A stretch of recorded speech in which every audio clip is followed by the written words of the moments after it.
All right, so let's go ahead and get into this. Right. Let's see what's happening. It was just rage pinging her. All right, so let's go ahead and get ham hocked into this whole situation here, my good fellows. Uh, so where we left you guys last time is you had essentially finished rescuing who you could out of Saint's Welcome that has been devastated by an attack by the Mad King. You guys then, after going through that very traumatic experience and kind of growing together as a team and knowing how you've done it and what you're looking to do, you then got yourselves together. You gathered yourselves and you went back to McCrag with Greg in tow, who wanted to become a part of your group. Um, Basically, become your quartermaster, so to speak. You guys got back to McCrag. You guys met Thoroughly, the artificer. You know, Oh the man boy. Thoroughly, who is still awaiting his shrubbery. Uh, but you met him. He gave you guys a couple of things, made some things better, gave you guys some plans on how to make yourself better going down the line. And then you guys basically went to bed in now your own privately owned rooms. You guys can keep items, put up trophies, make your own as you see fit, uh, as a kind of secondary nature. Yes, blah blah blah. Rage. Yes, Bleh. blah blah I blah. also got the bleh. Dude, I'm just doing that so I count as a viewer, man. Fair Come on. enough. It's just like blah blah blah. Yeah, pretty much. Do you So need yeah. any more? The law is very important. Yes. Uh, anyway, you guys are at McCrag. You guys have had a long rest. You've had a couple in this last session. Um, and you guys are basically setting yourselves up for the next stage, which Fausta kind of gave you guys a header of between two choices. You could either go to the Setlands, which is a split city down to the south of McCrag, looking for the Soldier's Sword, or going to the Black Marsh, looking for the Hunter's Quiver. If I remember correctly, I can't remember if it was the Hunter's Quiver or the Mago's Circlet. Believe it was the Hunter's Quiver. But regardless, while I'm pulling that up, nope, chat, don't look at that. It's mine. Look at that. It's mine. Fuck you. It's mine. It's mine. Are you Uh, not entertained? so Are you while not I'm entertained? quickly pulling this up, so I can just make sure I'm not telling you guys falsehoods, because I would like to make sure I'm telling you correctly. Soldier's Blades in Setland, Hunter's Quiver in the Black Marsh. Yeah, alright. So it is the Hunter's Quiver.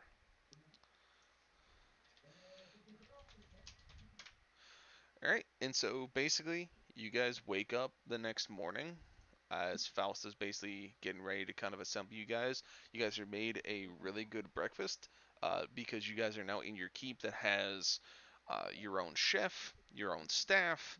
It's got people who are there to kind of help you. You don't necessarily have servants, but you have people who kind of keep the place running while you're gone that are part of the town.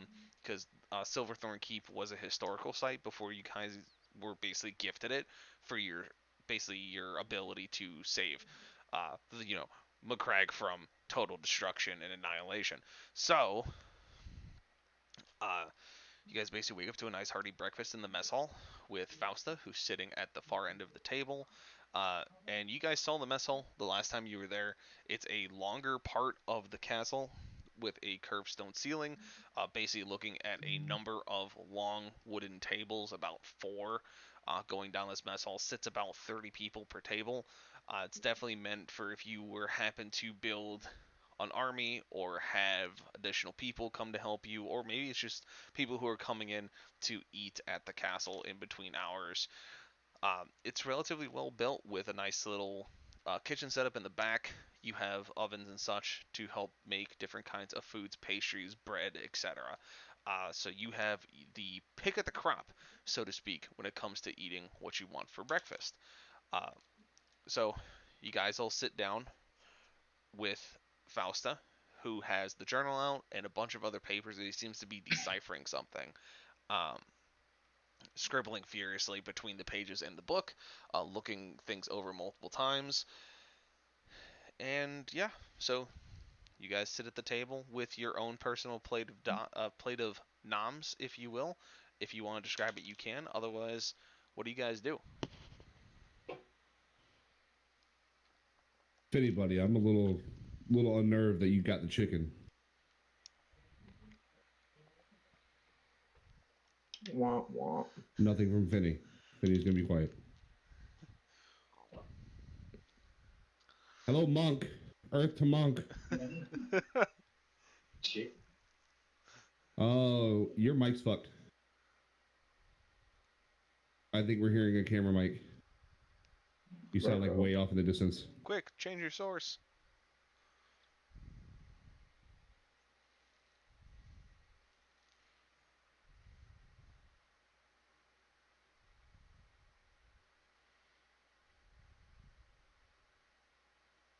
Okay, while he's doing that, can we rewind real quick? Yeah, sure.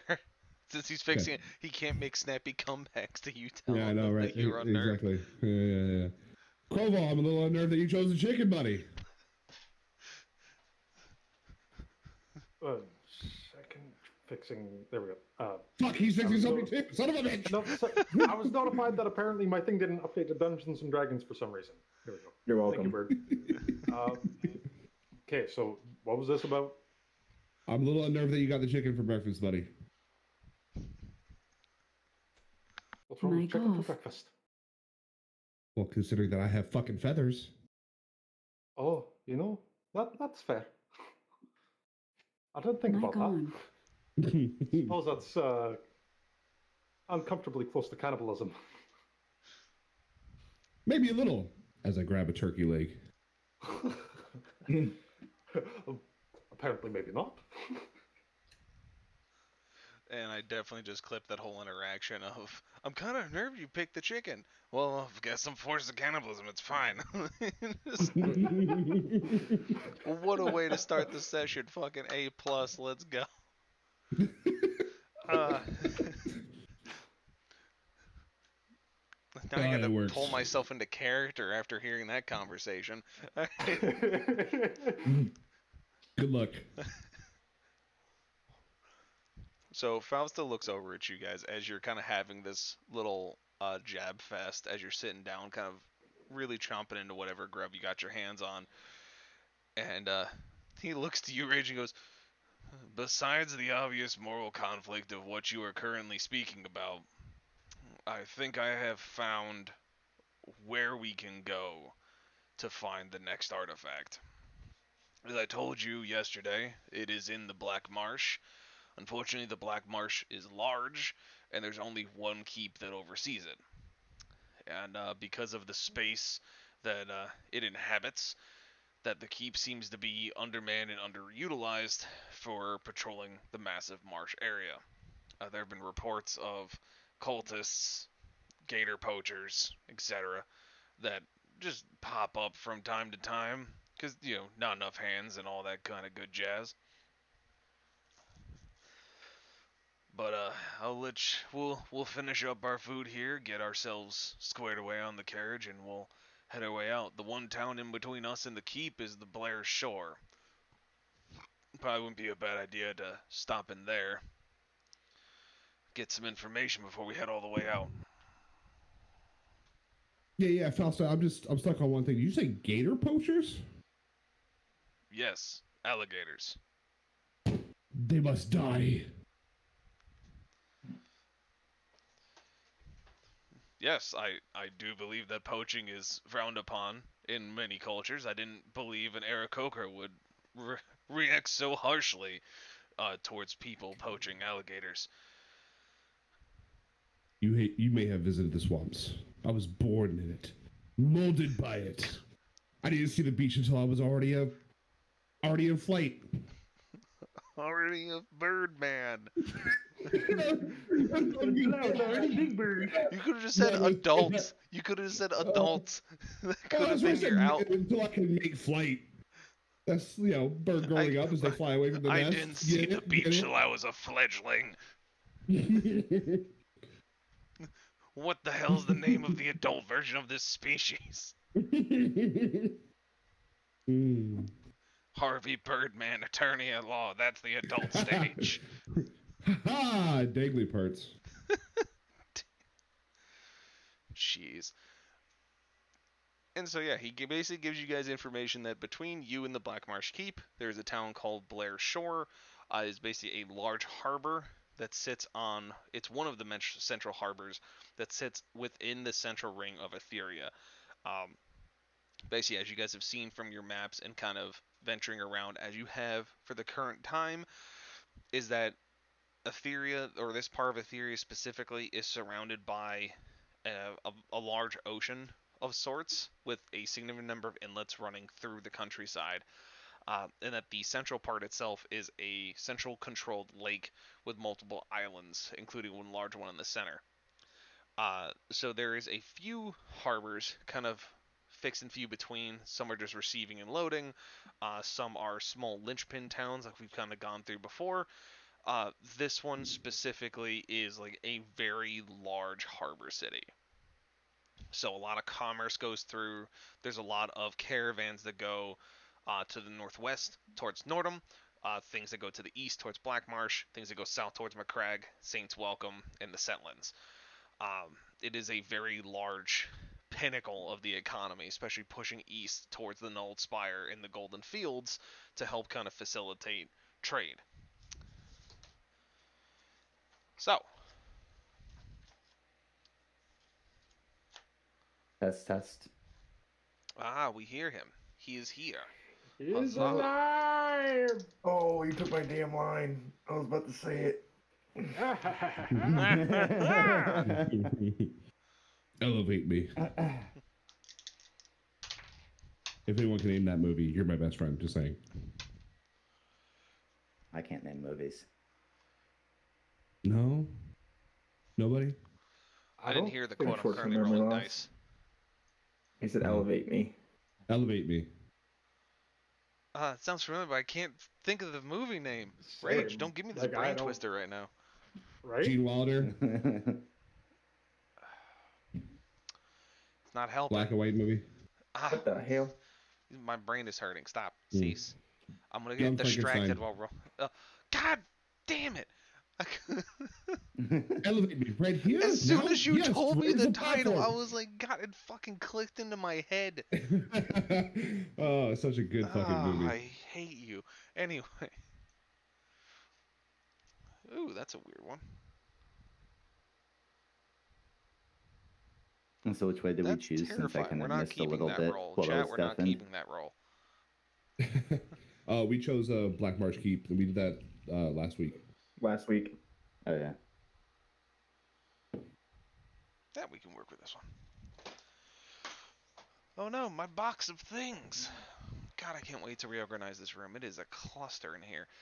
Anyway, Oh, So- dude, that reminds me. what? Real quick. Sorry, I bought silicone molds, Mhm. a D20 and a D12. Those things are fucking huge, man. They were supposed to fit in my fucking, whiskey glass. No. Can you give me one of They're those? just like I wanna show them. baseballs. Yeah, dude. Literally like baseball. I roll for damage! Mic off. Whack. Here, I got it on the screen now, or on camera now. Mic on. Listen, when I He's not playing. did games in college, we had this large. I still have it. This large green foam D20, and whenever there was PvP, Oh my I, as God, the that's a dungeon huge master, mold. would huck Yeah. that dice at the person who initiated PvP, and then the two players would have to go stand in front of each other and roll and have to act out the fight. Ooh. Nice. Because it wasn't just like, oh, you're rolling to hit. It was more of like, you're basically rolling. It's like playing war with cards. Like, you used to play when you were a kid, like who has the higher card gets the hit kind of Yeah, yeah. situation. It's like that, but with the D20. Jesus. So it's like you two would be fighting, be like, I'm gonna do this, and then I'm gonna do this, and then whoever has the highest result actually does the action. So it's more thematic, Pretty dope. dramatic. Yeah, trick. Yeet. How was that supposed to fit, dude? I don't fucking know. Like, it did not look that big in the fucking Right. pictures. That's what she said. Is that what Mrs. Rage Yeah. said? Just it was terrifying when she got up No, close. no, It was no. I'm the not gonna opposite. pretend like that was a fucking thing. Yeah, pretty much. Oh, oh, Rage. Now we're all sad. Oh, Oh Riexis, no. fuck you. We're sad the puppies need treats.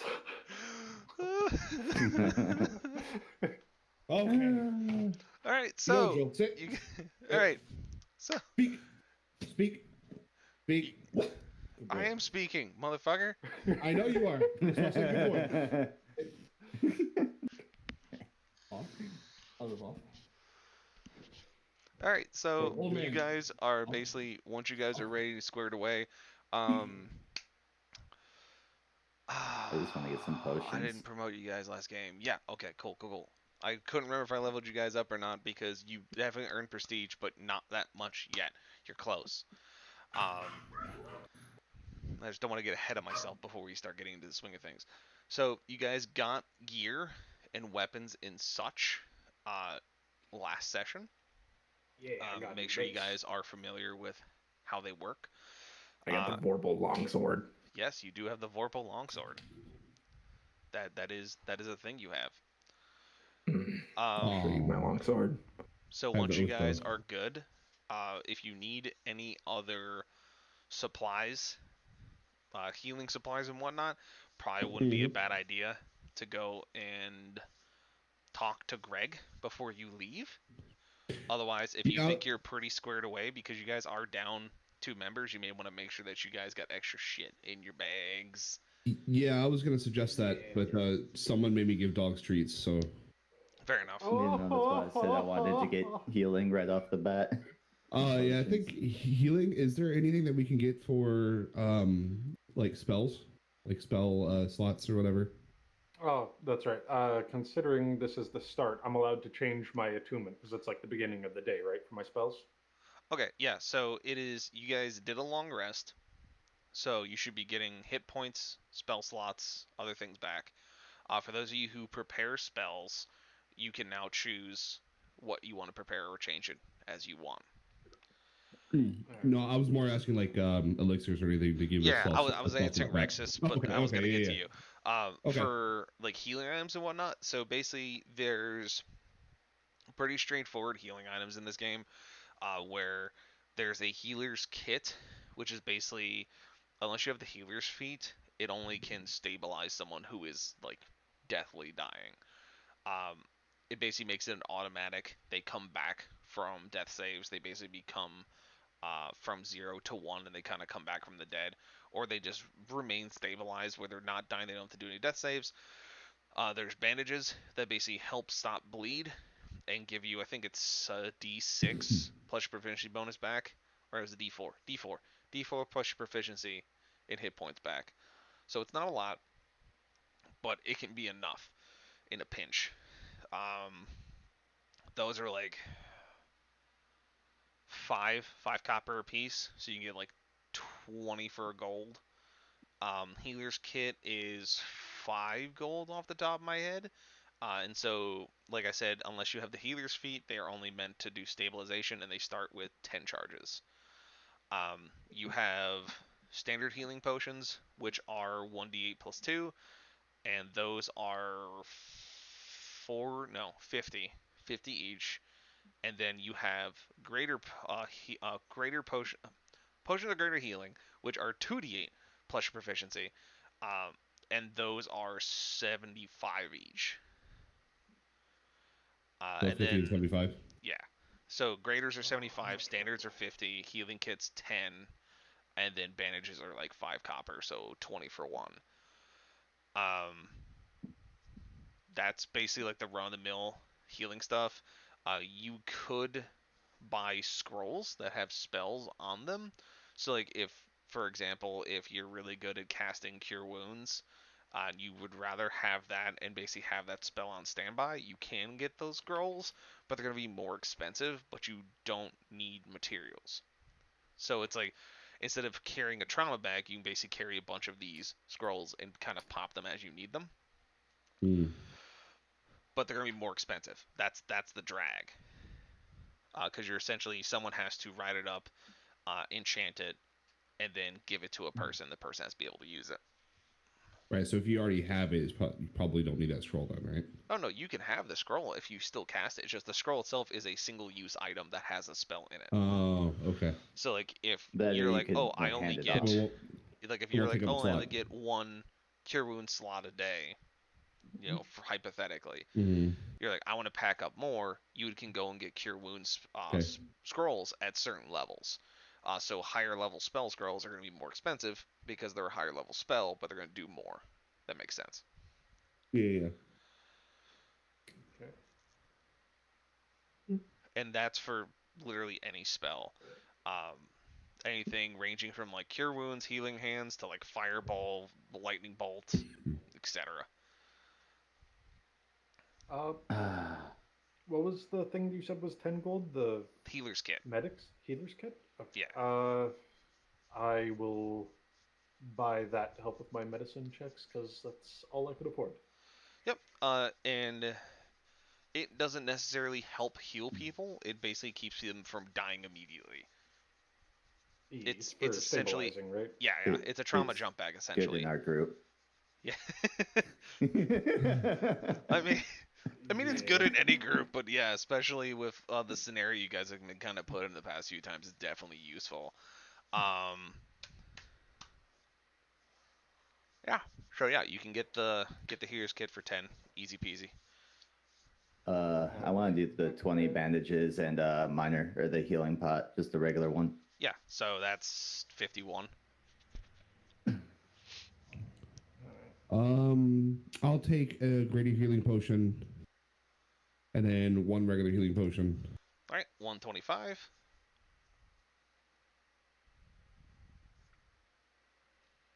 I want a healing potion and some bandages. We'll go 5 bandages. That's 125 gold, right? Yes, that's 125 gold for you, Rage. How many bandages did you want? 5. 5. It's like a quarter of a gold. Oh, plus a healing potion, a regular. That would be 50 and a quarter. 50 gold. Yeah, 50 gold flat. We'll just call it that. Bandages would. You're only getting a handful, so I'm not going to make you count out the pennies, so to speak. All right. Do I give it to you or do I just remove it?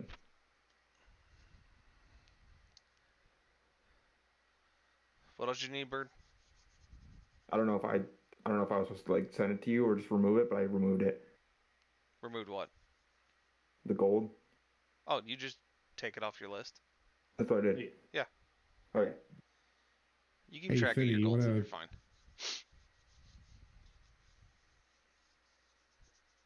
Hey, Fetty, you want to put these healing potions in your bag of holding? Probably Yeah. the So I safest can place. just add. Hmm. So I'll just add. You got a regular and a greater, right? One regular, one greater. Yeah. Okay. Yeah, you might as well keep all of our healing stuff with you.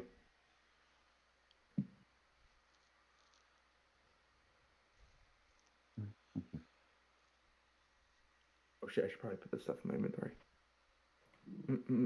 Indeed. So you- That's what I was working on.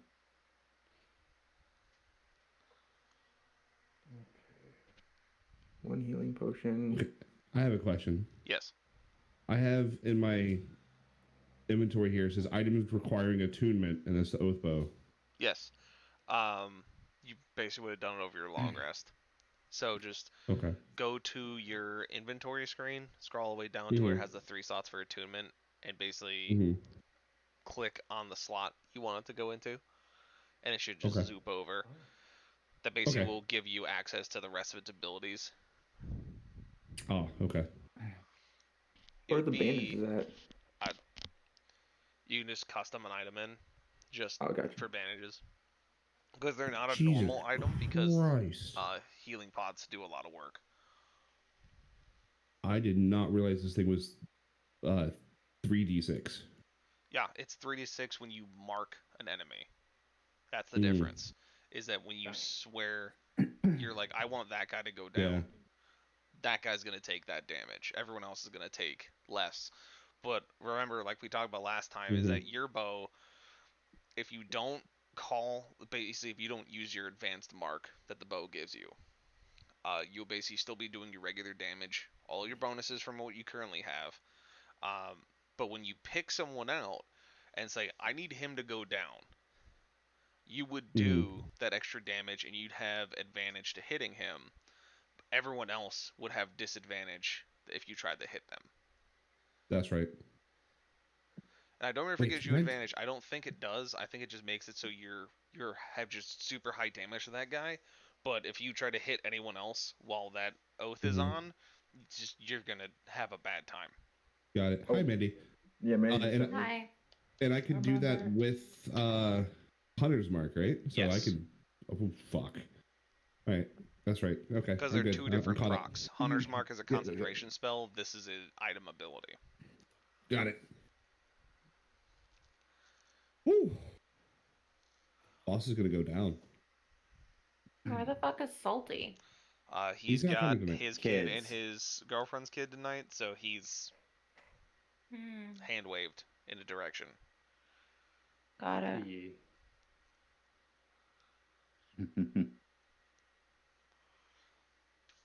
So this Mandie, thing could potentially do. Sorry, it can do stupid damage if you play it right. So 1d8 plus 2 plus 4d6. Yeah, if you Hunter's Mark and swear at an enemy, you can just delete somebody. Jesus. All right. Dang. Mandie, right now we're just getting our thing set up for leaving, so we're buying stuff right now. We all bought like healing stuff. Okay. Greater healing potions were 75. Yes. Normal ones were 50. 50. Yes.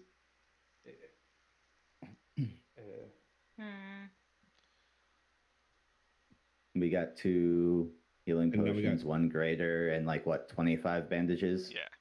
Yeah, except I got I also have a healer's kit for stabilizing people if we need to. Okay. Both Mandie and I both have cure wounds. I also swapped out one of my. Would you spells rather for cure wounds. Oh, okay. another regular healing potion? A greater. Probably a regular one. I got the greater one in case anyone is like, dying or dead. Yeah, there's need to be stabilized. I usually don't try to step in on people's shopping sprees, but because there's so many healers in your group just by spell I think we're pretty good. You guys, if you had just a bunch of regulars, just for like, I don't want to use a spell slot, I need to get my guy back up, or I need to feel a little bit better, would be fine. You guys don't need the graders unless it's like, oh no, I just took 20 points of damage. Fair. Stuff along that line. But I think you guys are pretty well set up. Well, I can do another really rage? What the fuck? You don't fucking expect it. I do expect it. All right. I can do another regular healing potion then. I mean, Mandie, you can also get weapon/armor if you wish. You don't need to get you guys don't need to strictly buy healing stuff. If you have extra funds you want to use to get better gear, you can also do that, because gear means less damage to you because you're deleting more people. Wait, do you have a track of how much gold we each have? I have a track of how much gold you get during missions. How much gold you have per person is up to you guys to keep track of. Gotcha. I was like, okay. I only had 75 as far as I know, so. Oh, but I didn't get any gold last session, so I only had 10. Yeah, we didn't really fight anybody last session. We were just looking. Speaking of armor, anything that is maybe better than chainmail, but not as heavy? That'd be let nice. me take a look. Didn't we get that chain shirt? Yeah, I think you still have the chain shirt in your bag of holding.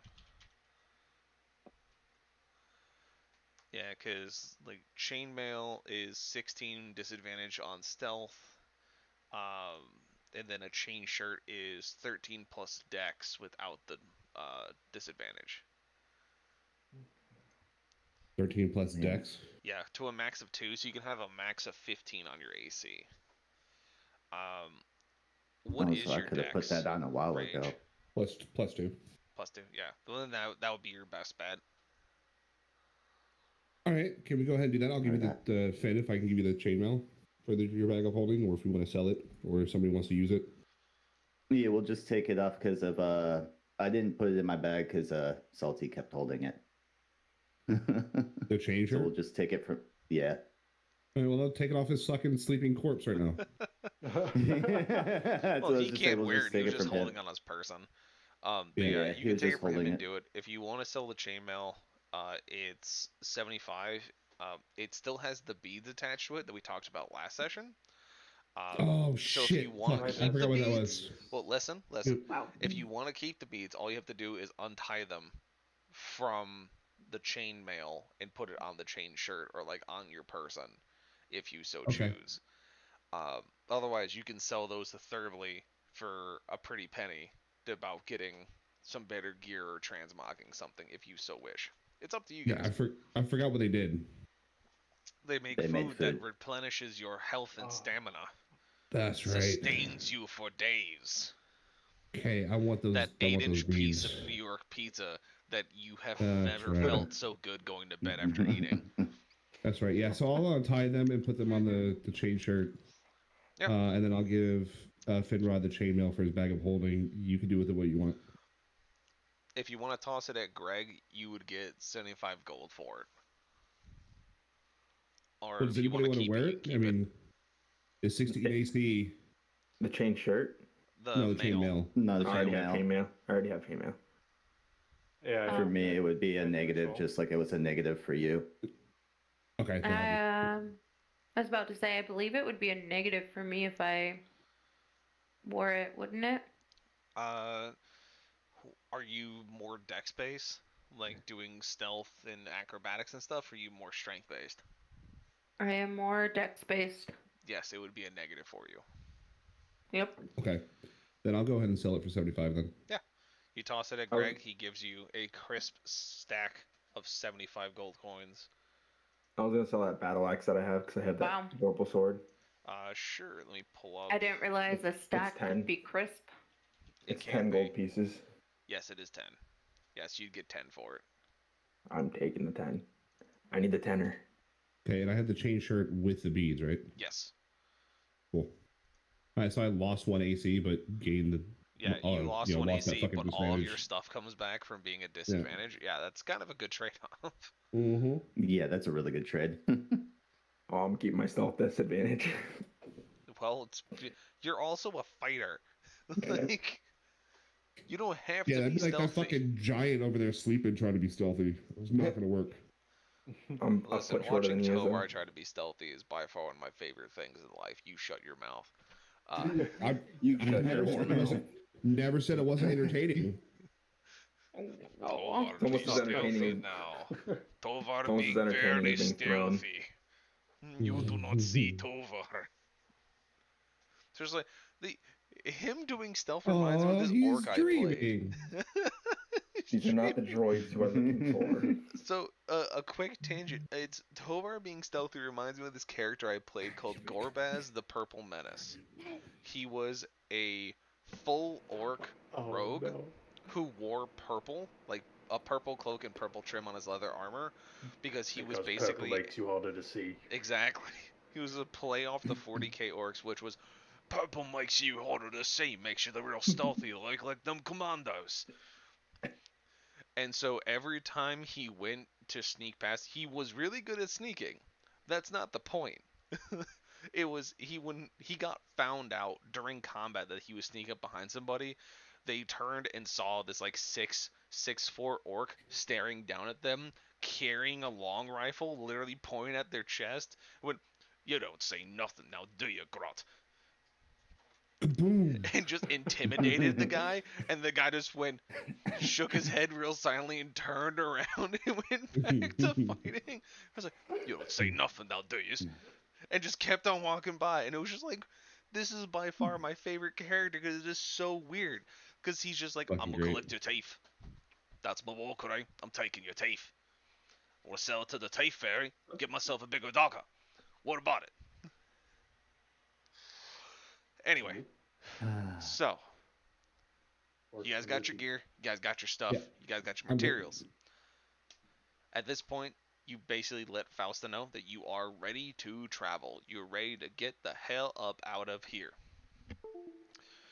And so, Mount up. you guys I'll mount up. show you I'm good at mounting. Really? Really? Well then. Doth thou protest too much, I believe, Mr. Berd. So, you guys get in the carriage. It's been repaired. Well It is then. fixed. It is good to go. The horses that he took from the Duke's establishment have been hooked up, and they have been kind of cleaned, fed, tamed, trimmed. You know, they've gone a nice day at the spa, so to speak, while you guys have been kind of recovering from that very, very exhausting episode you were just previously in. And so you set off to the northeast, across a bridge and across a tanned landscape, going towards Blair's Shore. Fuck, I feel like I need coconuts right now. You probably could find some coconuts if you looked hard enough. No, like IRL, like. For the cook-up. Oh my goodness. All right, we're Monty Pythoning this shit. Got I it. mean, That is my listen, second the- movie reference already, the right? closer what I've always found with my parties is that the sooner they realize what their theme actually is, the more fun they have. Like if you want to play super serious, we can make it super serious and you can keep to that theme. But if you're gonna be like serious, story driven, and then goofy as shit when you get the chance, that's also fun. But it's like just make sure you stick to it. That way you can kind of get that roll going and make them quips. Dog, I'm a child until I'm forced to grow up. Monty Python Fair is the enough. goat. That is a great answer, Rage. So you guys, with your halves of coconuts that you have now strapped to the back of the carriage, imitating additional horse sounds as you travel down the country road, you make it to Blair Shore. And Blair Shore, at first, you're imagining that it's going to be some kind of massive city with walls and with fortifications like you've seen with the other ones. It's not really that. It's kind of a pretty standard McStandard harbor city. Um, there's actually a lack of walls and fortifications. It's the road that you're coming up on splits the town down the center, has a nice little T break that goes to the northwest.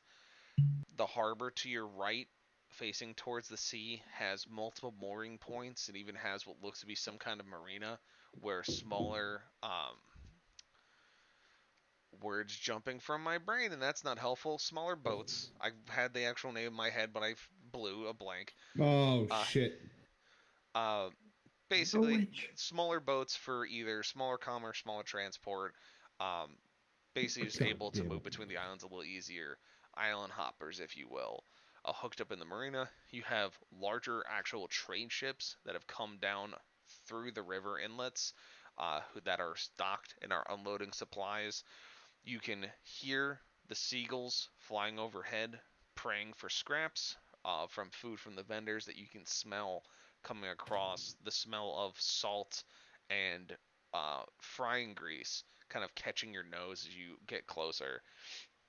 You see the stone harbor is kind of really built sturdy. The wood has of the usual algae and discoloration on the wooden posts that are acting as mooring posts.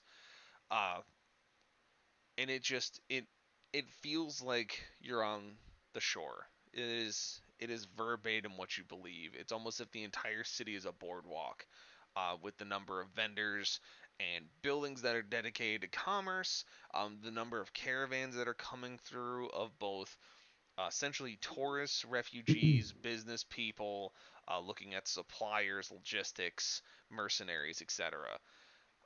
It's quite a happening spot. Even though it is between the Black Marsh and McCrag, there still seems to be a large number of people getting on and getting off the boats.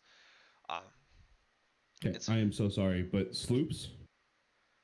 Swoops, yes, swoops. Yeah. Yeah, I was like, fuck, I know what you're talking about. I don't remember it. I had to go look it up. But yeah, so basically, island hoppers or swoops, so to speak, are in the marina that people use as island hops. But yeah, you guys pull in and you can immediately smell like fried dough. You know, Mm. just just a very stereotypical boardwalk smell where it just kind of catches you by the nose and pulls you towards it. The It's sun kind of impressive that we cleaving smell down. like that when we haven't even been in here yet. Yeah, it's weird, right? I want me some of that fried dough. And so Slap it on a plate for you me. guys get a little closer and you see that there are large What buildings the fuck? in the center with some smaller ones towards the harbor. As you come up towards the center, there's a large town square. It's basically a big old round bit with a fountain in the center. And you guys just pull up to it and you park the carriage and you guys step out as Fausta just kind of sits tight with it and goes, you go ahead and take a look around, see if there's anything here that could be of use to us or maybe something worth doing. We're in not a major rush to get to the Black Marsh, because per se, do not. I don't look forward to going to the Black Marsh. Let's put it that way. I am going to say it outright. I don't want to. I'm doing it anyways. So the longer we get to stay here and enjoy what is happening in this specific area of Blair Shore, the better. But and he ties the reins up and he steps down, basically handing it off to essentially a valet or someone that'll keep the carriage where it is and just keep an eye on it. It was, I'm going to go invest myself in some delicious fried delicacies. You can join me if you wish, otherwise I will see you in a few hours. And so he walks off towards the boardwalk, picking up conversations with people as he walks by, being a paladin of high rank and of someone who is easily recognized.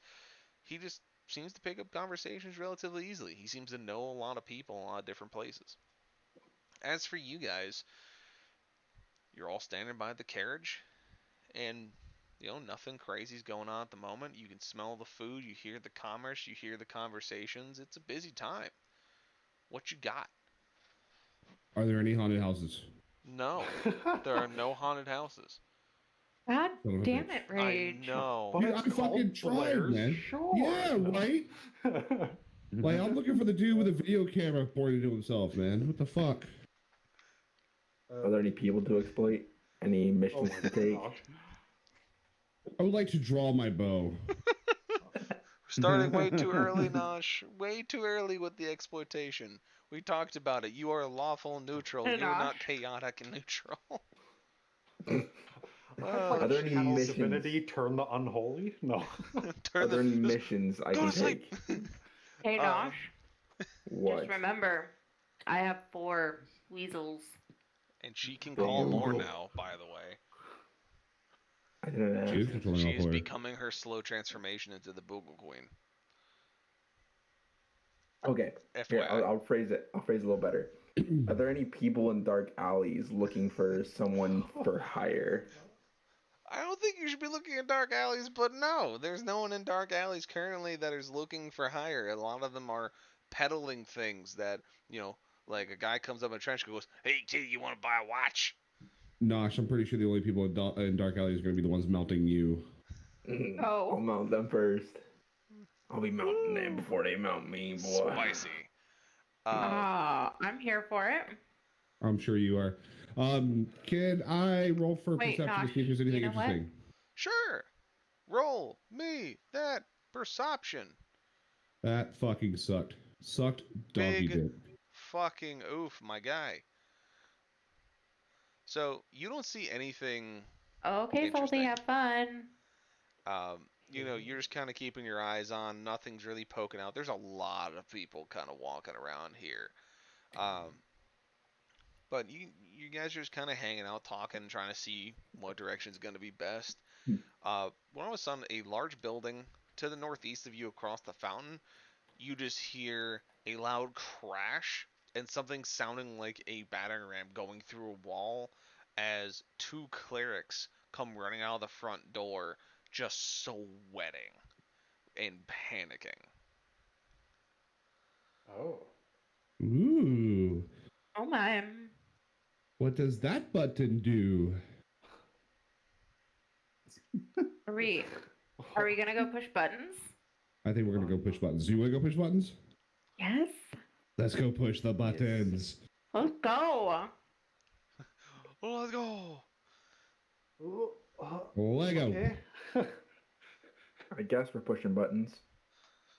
So all of you see and hear this, and you can all clearly see the two clerics that have run out of the building, as you're seeing smoke and such and dust coming out of the rear of it. And they look panic-stricken. They are sweaty. They are freaking out. And the five of y'all walk up, and one of them runs and he goes, "Please, please, for the love of all holy, help us!" And the other one comes up behind him, pulls him to the side. He goes, "Nathaniel, relax yourself. Oh. You'll incriminate us." And he pulls him aside and goes, "My brother Nathaniel was just saying that we had a bit of an accident in the building, and we would appreciate if someone more equipped than ourselves were able to come and assist us in this problem that has arrived, not due to our incompetence or consequences of our actions. Would you be interested?" I think I need to know a little bit more about what this problem is you're having first, before I can even know if I could be of assistance. "We can show you where the problem erupted. It'd be a lot better if we didn't talk in public, but we can show you where the problem started." What if I want you to tell us right here, right now, before we go anywhere?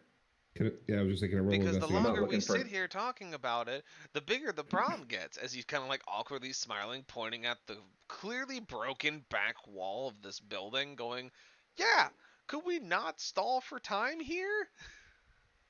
I wanna see what I can get out of him before I go anywhere. I would also like to roll investigation. I want to go persuasion and see what I can get out of him. Sure, Or it'd be roll deception. persuasion, I and will then let him each of roll you want to roll persuasion investigation, first. you can. What are you, let's let him persuasion or roll first. deception? You are trying to persuade information out of him, so Okay. roll persuasion. Alright. First roll of the night is a 2, baby. Let's go. There you go. You get Ooh. fuck nothing. That's what you get. Well, that's That's my Just, investigation. like, It's All right, 15. so just- with your investigation, Rage, you can clearly tell that this was not chemical alchemy, nothing like that. It was definitely something else, more in tune with what a cleric's doing.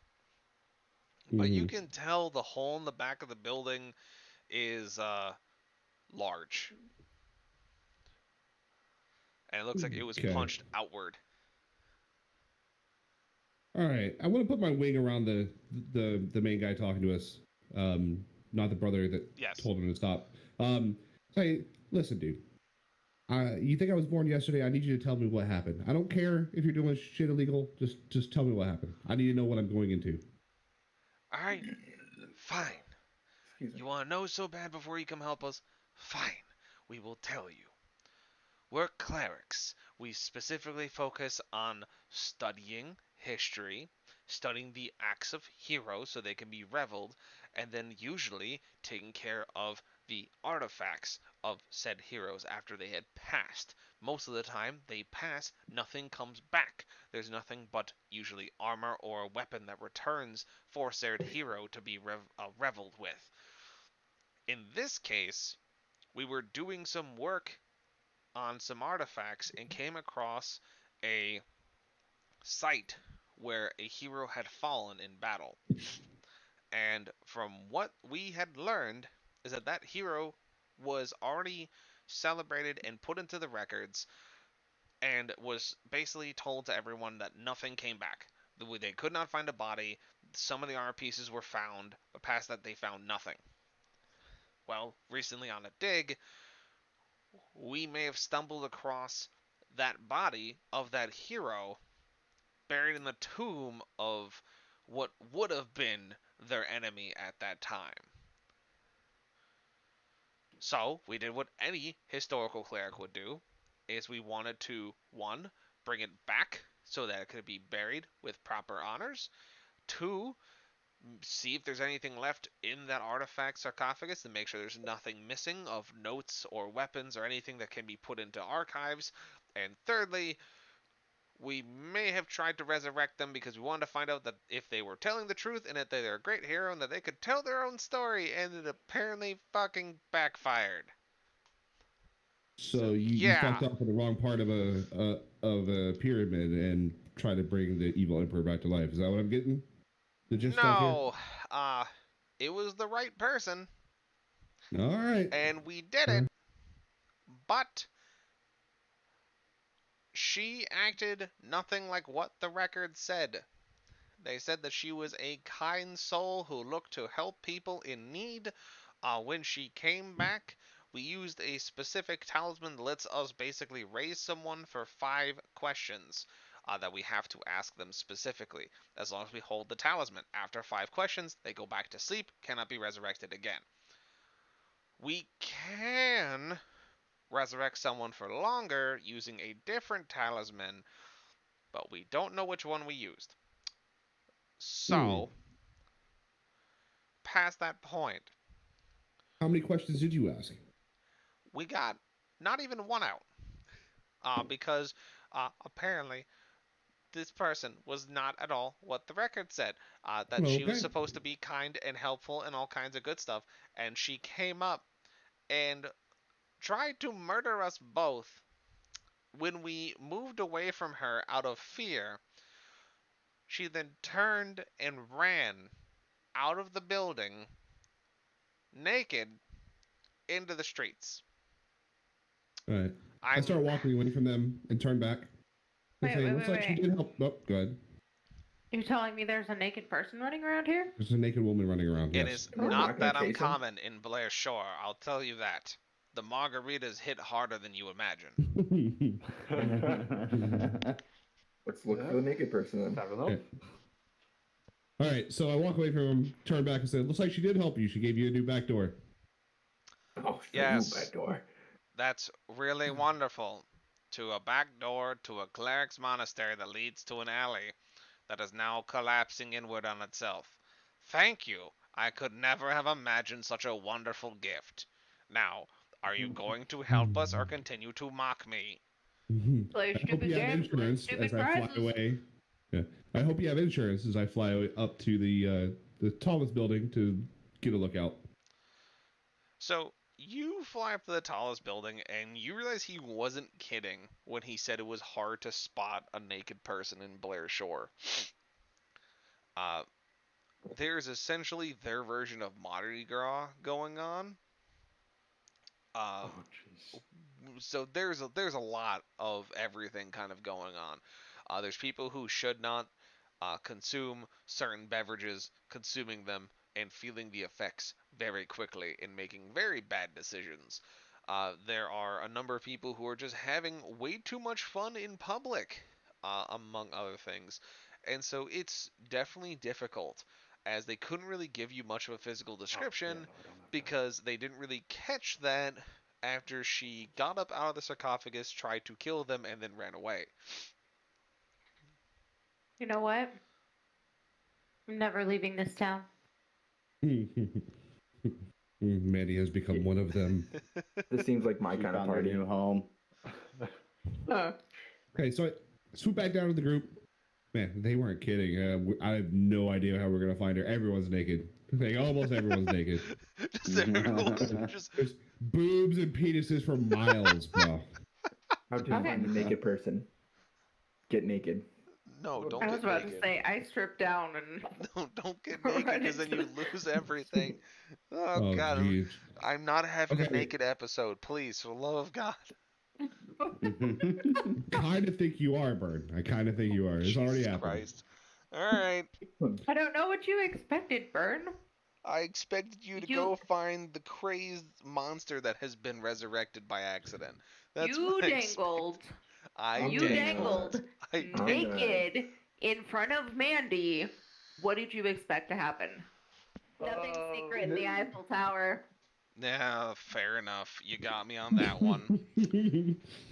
I tried to use it to be like, it's going to be a good thing for help them find things. And man was like, I heard naked, therefore I will join the party. I too am naked. Oh, Jesus. Okay, Yeah, even fine. Mrs. Gray says that you think you would have learned by now. Let us join the Yes. festivities. Okay, so let me get a quick Notch list. and Mandie are naked. Yeah, I was gonna quickly ask, who is supposedly joining the festivities? Because I Nosh. have to ask about this now, because I hate myself enough. So Mandie. Nosh and Mandie. Is anyone else joining the festivities? Dude, I guess. I'm Big Bird. I can't really be naked, so I'm just gonna keep everything on. I want to see the big bird. Oh, I'm Jesus. good. Scribble's just gonna I'm raise not. his eyebrows, look at both of them, look over at Rage, and be, are they always like this? I just shrug my shoulders and go, yeah, mostly. Yeah, You know, basically. So if Tovar was awake, he would be joining me. Okay. All right. Well, I mean, we still gotta find a naked woman in a town full of naked people, so I think we should probably try to go after her, like maybe retrace her footsteps. I go ahead and gesture at myself real quick. Yes, Just yes, very saying. nice. I know you look great. I appreciate it. Okay, we go. What, I lose naked my- woman? I lose my disadvantage in stealth. I'm just saying because I'm naked. So let me put it this way. So Mandie and Nosh, you guys will have only one primary weapon on you, and you have nothing else. If you have jewelry, it's on. Otherwise, you get one weapon on your person. So That's fine with Nosh, me. I imagine, is going to Okay. be your longsword. Mandie, what weapon are you going to be packing? Pretty I short can for a either long do sword. the short bow or the dagger. I would suggest the dagger Pretty because good if for you're help. carrying the quiver, are you technically naked? Since I I have to mean- put that qualifier out, apparently. I mean, look, the fucking strap can go in between her boobs, so I mean, it still works. I guess. So pick one. I don't care which one at this point. I'll take the dagger. Great. Love it. Let's makes go. sense. So, now that both of you have joined the festivities and taken the few minutes to doff your armor, you are kind of pointed towards the cleric's monastery, where you enter the front door and you see that the sarcophagus is basically in the center. It's made of blackened stone. They opened it. There's some stuff inside that they've already come and rummaged through. A lot of it looks very old and not shiny or useful to you at this point. And then you see a large hole in the back wall as the area of this monastery has been just torn asunder by whatever they brought back. Ah, a back door, just how I like it. Back door.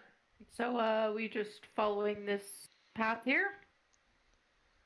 I Shall mean, we? unless anyone else has any better ideas. That's a no. Let's go ahead and go. No. All right, so you exit through the back door, or well, I guess the back door that has now been impromptuly made, and you see an alleyway that basically one side leads to the main street that goes to the northwest, the other one leads further down behind the buildings. The stuff in the alleys is not disturbed to your right, pointing you that possibly she went left.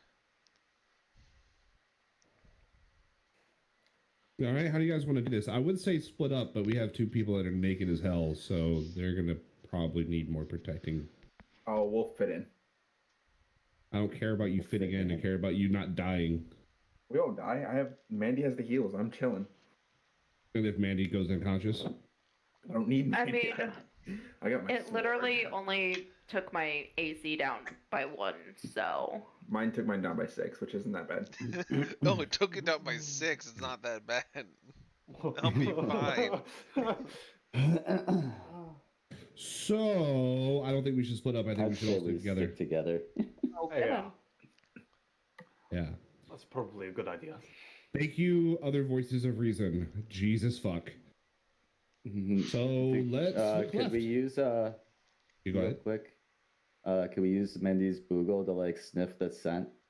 Ooh. Oh, Yeah. yeah. Mandie, you can roll advantage on your investigation. Rolling they with the pick up a Google. smell. 23, There you go. sucker. They're gonna smell everything. They already know who had sex with They're who. like, the Boogle So seems traumatized after sniffing around for a hot minute. They don't want to report back what exactly they smell, but they do point you in the direction of where the big lady went. Have you seen the Family Guy episode when like Stewie's just like rocking back and Yes, forth? yeah, That's that's what I'm the look the Absolutely. imagining the Googles Google. have. That's They're what I'm like, we imagining know the where Google. she went. We won't tell you what else we smell. Because Mandy, that bracelet that you have lets you communicate with your Boogle in common, which is a neat thing you just found out it can do. Ooh. Hey guys, apparently I can actually talk to them now. Well, which way did they go, George? Which way did they go? They point out that she went left towards the main street and then northwest towards the larger party area, I guess you could call it. Do we have a map of this town? Yeah, I was about to say, can we get a map of this? Asking so much. If you don't have to make one. I was just asking if you did already. That was so sexy. I appreciate That it. was so great. I'm so glad you did that. Into Oh my God, the Becky! mic. Look at her butt. It is Just- so big. Just look at it. Why are you talking about It's Mandy the like that? worst. She looks like one of those rap guys' girlfriends. Why you gotta talk about my ass like that? Okay, Likes big butts. They cannot lie. Mandy, you were Other quite goes- gettable. I doubt your ass is like that. Oof. Hey, I've got a very cute ass. Thank you very much. You Okay, fucking cute. fuck. No, cute is great. It's absolutely perfect. But that's not the kind of asses we're talking about in this song, and we both know it. Emotional damage. Someone quick. Service what are you doing? does not know fucking cute butt, okay? Call an ambulance, but not for me. Call an ambulance, but not for me. That hurt. Old guy with the pistol, yeah. My heart hurt. I love me. Why? I said your butt was perfect. God, what else do you want me to say? Anyway. Moving on. I'm just. Oh man. This is just the whole thing. I'm currently just trying to get this thing to fucking roll correctly. A witch. They want to in your face booty. Yes, they want to in your face booty. Yeah, I see that, Mrs. R. I'm not good enough. I got it. It's fine. My anaconda don't want none unless you got buns, hun. Boy toy. Wow. Y'all are something. I don't know what I know, you right? is. Now, Trip? Like, damn. I'm just sitting here rolling another joint. Some folks like to quit it. I'd rather stay and play. Jesus, here we go. All right, so essentially, while I'm trying to get this thing to play correctly, which I'm not sure if it's going to, but basically, she's moving to the northwest into a larger area that seems to be full of people. Woohoo! Joining the people. Let's go. I'm running my third arm slinging. I don't have enough feathers to cover the shit.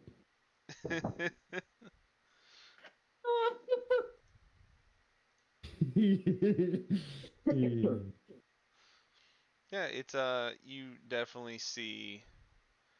Ooh. basically- Oh jeez. Oh boy. Oh no. Oh god, it's happening. Oh jeez. It's already been done. It's already Y'all may been- be going to horror jail. Oh God, now it's I'm happening. always in horny jail. What are you talking about? Bitch, I'm on death row. I'm on death row. What? Oh god. Interesting. Well, No, you're on death row. You're still Mandy next to apparently me. needs to be put into the isolation unit. No, that bitch is still next to me. What do you mean? Both giving the fucking the guard our last meals request as we speak. My last meal is gonna be a hand grenade. Is it gonna be holy? Oh, it's the holy hand grenade. Oh, I mean, I mean, it will be after the meal. I'm just saying, it will be after it goes off. At least put me in the tower with the fake holy grail. This might be a mistake, but I really have to Oh, see God. Berd's face right now. Oh, it's great. It's fantastic. His fucking mouth is just wide open, laughing. The I love it. You're looking for the Holy Grail. Wait, Well, we I'm have the one sorry. down here. Don't leave. Don't leave. There you are. Oh, I don't know why this thing is not loading like it's supposed to, but I finally Yeah, got it to I've- load. yeah. It's never too horny.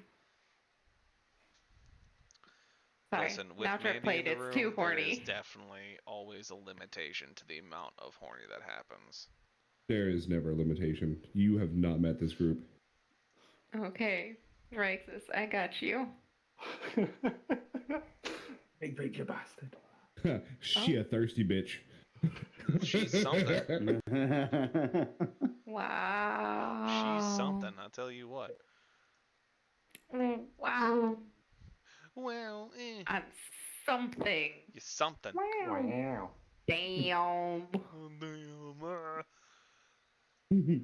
Alright, so here's Blair's Shore. It's a little funky. I want it to rotate, and it's not going Right. to, and it's fine. You guys are currently... Oh, wow. Totally read that as high dicks. I'm just saying. Did you make that just now? What? Oh, hi, docs. Yes, Yeah, I I had read it it. as I high had it dicks. made. It didn't want to load, so I had to fix it, remake it, then put it back in. Yes, That's impressive. Fucking Mandie. I use a Pretty good, generator. I don't hand draw these. What? If I can hand draw these, it's a different story entirely. Those are. I'm giving you a clap anyways, my guy. Thank you. Um, Hopefully, You'll- Give him you- a clap or a clap? I'm just a little single- confused here. There. Ooh. a singular I'm giving clap. you- Kinky. I'll clap his cheeks. I mean, pause. Jeez. I mean, me too, so. Stay away from my cheeks. None for you. Why? They're so cute and you Listen, squeeze and you told me I'm not old enough for you to hit on me. Oh, damn.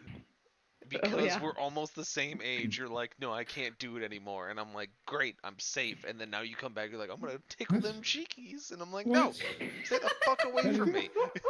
It totally doesn't make fucking sense because Manny and I are like the same age. And she hits on me all the time. Imagine being close to each other's I've age. also- laying down the boundaries. Imagine being similar to each other's age. I'm No, like, Cherry, you're not allowed to pinch my cheekies either. You stay away from me. Look at me. Look at me in the eyes. No. Yeah, Cherry. Yes, Cherry. Do Pinch not, the do cheek. not let fucking Manny look you in the eyes, dude. That's the wrong fucking move.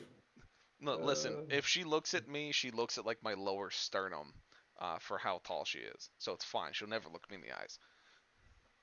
damn. Oh, you're sitting down right now. Damn! Cherry, you hear this shit? No, not That's Cherry, some Mandy. You know, Mandy will Yeah. never Yeah. look me in the eyes. She's Berd. like Bruh, down here Cherry's on the me. same size as me, so. Listen, I would she's- put Sherry on a stool to talk to her. You, Berd. I'm afraid to get within arms is because I feel you're gonna bite me. See, what you fail to realize, Bern, is that they can still look at you in the eyes when they're on their knees. So Rage, that height difference Rage. doesn't really matter. rage. I'm gonna smite you with a fucking lightning bolt.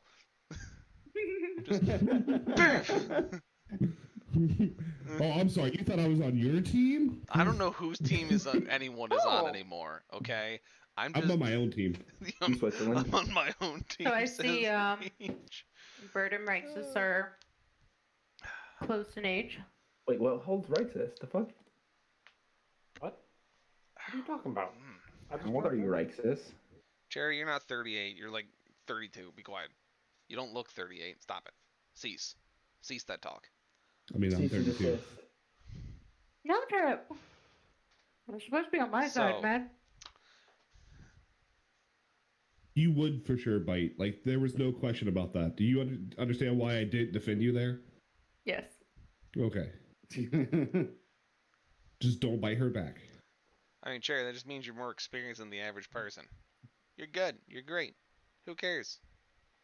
You're a wonderful person regardless. Oh my. Alright, so you guys were here. Here's the building. This is where the back door opened, and it's going this way is where the Bogle is telling you through Coldwood, which the street is filled with people having a wonderful time. They don't exactly have floats. They have more of a, like, groups of people walking just because the streets aren't as big as they should be. but there are many drinks and foods and such being tossed around, and so you have a general search path of this direction. Well, then let's start walking down that direction. Grab all the drinks we can and drink them all. I mean, Do this. yeah. All right, so Berd, you walk up to the first person that's handing out drinks, and you take it. Oh, no. Do you drink it? Do you slam it? What are you Poison, doing? poison, poison, I poison, poison, fucking- poison, poison, I poison, poison, chug that poison, bitch. poison, Cool, poison, roll me poison, con poison, save. poison. Roll me con Poison. save. Is It's it not con poison. save? This is how D&D works with alcohol. Yeah. Oh, really? Okay, fair enough. It's because alcohol is like technically treated as poison, but you can't die from it. Like 9. it's. I mean, isn't alcohol poison anyway? Yeah. I mean, technically. The same thing happens for like orally taken poisons, but like those will kill you, whereas alcohol makes you do dumb shit. You know that's the difference. Fair If you enough. drank, you drink. What did he get? 9? Yeah, the beer Oh tastes yeah, good. he got a 9. You're feeling it, Mr. Krabs. You are feeling it. You got a good solid buzz around you. You won't have disadvantage on your deck stuff yet, but you're definitely feeling it. You're feeling pretty good. I might take another one. I mean, I don't know what you're talking about, my guy. Jesus Cool. Roll me another con save. Oh, drink number 2, ladies and gents. This is how the thugs do it.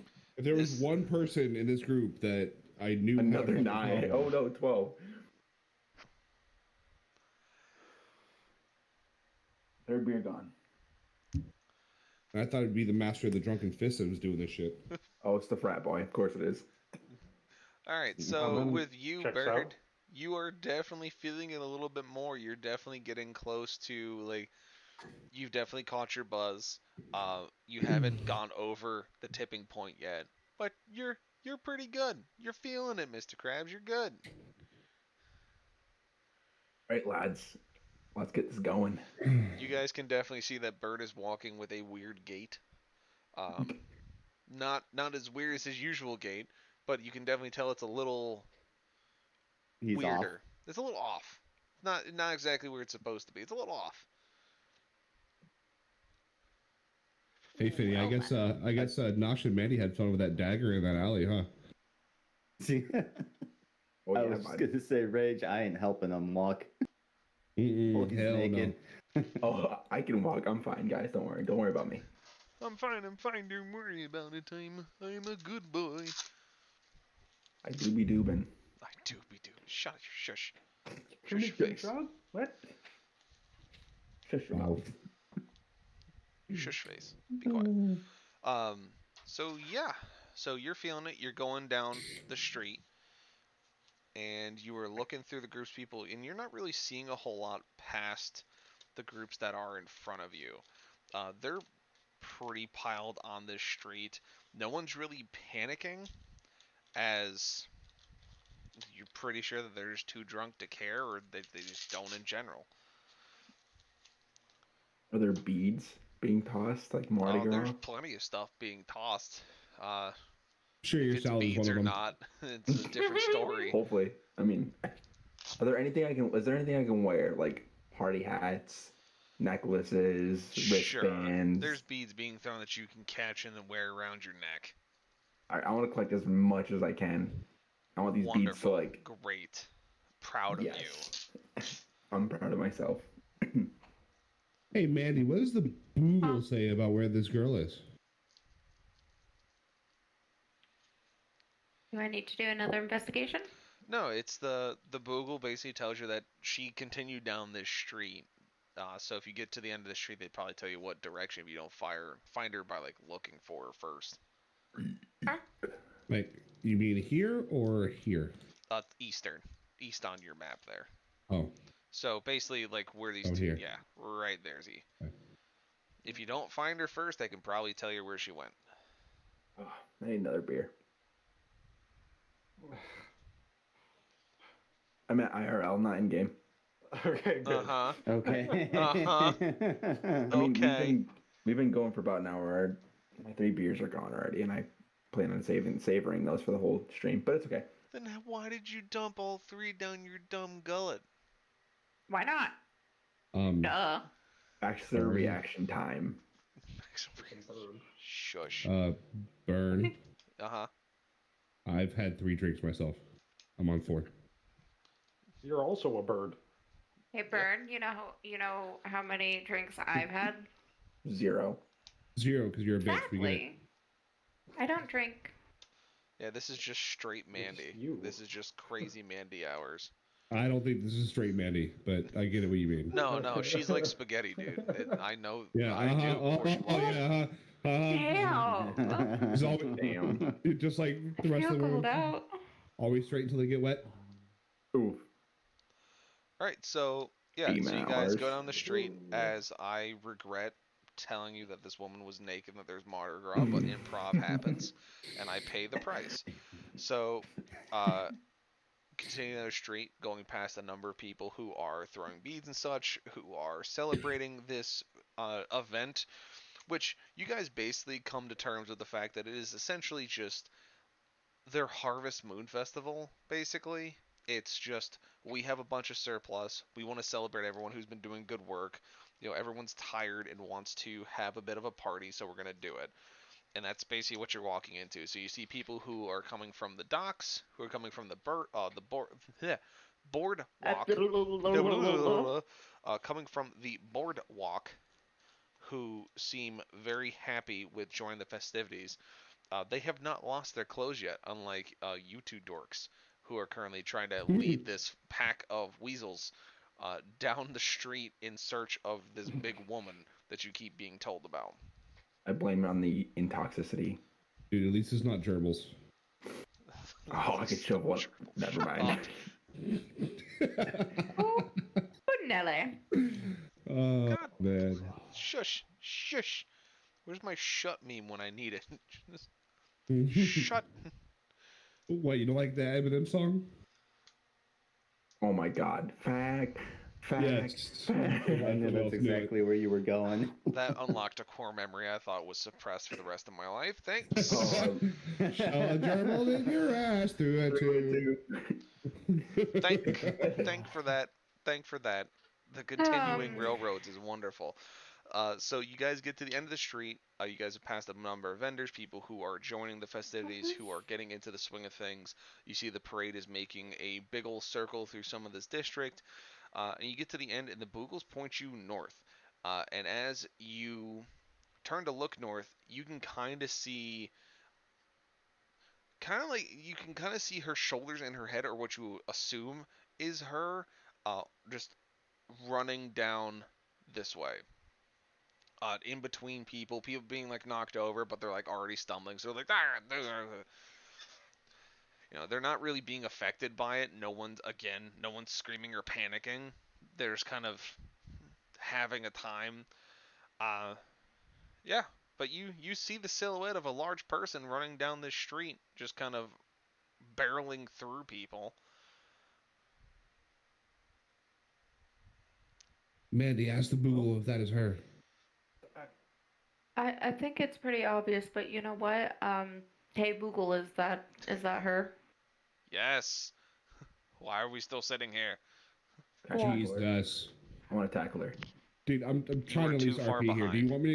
want me to go back to the fucking sexual jokes? Because I will. How far are we behind? I start giving pursuit. You, Yeah. you guys are about, I would say, like easily 80 feet behind her. I wanna Like chase her down and she's got a tackle bit her. of a headway on you guys. Don't take a shot. She's in a crowd of people. I would like to fly forward. See if All I right, can talk to her. you take a Follow her. flight. You do the fly. Run her down. Send a pack of dogs on her. Big token, small token. Yeah, That's an enemy. just a token. That reminds me of who the hell I'm talking about. Oh. So she's about that far from you guys, give or take.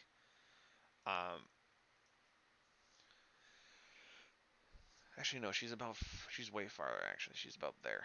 Anyway, so you see her. The Boogle confirms that it is her. Rage, you fly up and you start making your way. Everyone else has kind of picked up I pursuit. I start imagine. running. Yeah. Yeah. I I'm assume moving at the my rest of maximum you. speed. Uh-huh. Which Oh, is yep. very fast. So yeah, so you guys are running through and doing things. Those of you who are on the ground, I need athletics from all of you to get through this crowd of people. This crowd of drunks specifically. One of them. So glad I can fly. Give me that 20, baby. Give me that 20, baby. 21. Very nice. Give me a yes, boy. Oh, All right, Mandy with the so 16. Mandie, Ow. Nosh, and Coverall, you three make it through the crowd relatively easily. Nosh, you're able to just kind of 'Cause I'm slink naked. between people. I am also naked. Because I'm Coverall, you're taking out people's knees. You give zero shits. You are a 300-pound block of mass, and you are just barreling through people. Yep. Mandie and Nosh, you guys slink through because you're gross. Whereas You're gross. Finrod, Hey, you have a I'm bit of an sexy. issue. You have a bit of I'm an spicy, issue man. as you're behind Mandie and Nosh as they're slinking through, and Coverall as he's kind of barreling through, and you're kind of dealing with the wave of people as it's collapsing. So you're kind of like on the tail end of the separation of the crowd. And so you're getting hit by dirty, gross stuff. Like people are kind of coming back together, like their ale's like sloshing out of the mugs and is kind of getting at you. Like their food's like falling off their hands, and you're still keeping pace, but you're just like as you're just trying to like dodge gross food and gross people. Because who would eat nachos naked? Apparently these people. Who knew? I would. You all better duck. So I'm about to turn left, and I don't want to hit you with my dick. Wait, Oh, we're my hitting third people arm's with our so- dicks now? Oh, bet. My third arm's just flapping around in the wind. Totally can very well see your bridge, but okay.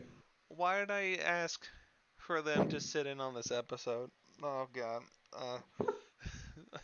I have friends that I wanted to see me roll games, and I was like, yeah, I'm running a game Saturday, so if you guys don't see it, you can watch the VOD later. And this is the episode they're gonna fucking see. Fuck me. Episode, homie. There was at this moment he knew he fucked He up. fucked up. Thank you. Thank you, Riexis. Thank you so much Thank for the you, reminder. Mikey. So I would like you to know that Mikey said, I need sausage in my face. Why? Why does everyone want sausage in their face? What is happening? Bro, Me, I'm never trying had to sausage, avoid it's all pretty this. damn good. I'm not gonna argue. Kielbasa. Anyway, you guys continue going down the Italian street. sausage. You have made it approximately 30 or 40 feet, and you Sausage see gravy and she biscuit. hits the intersection.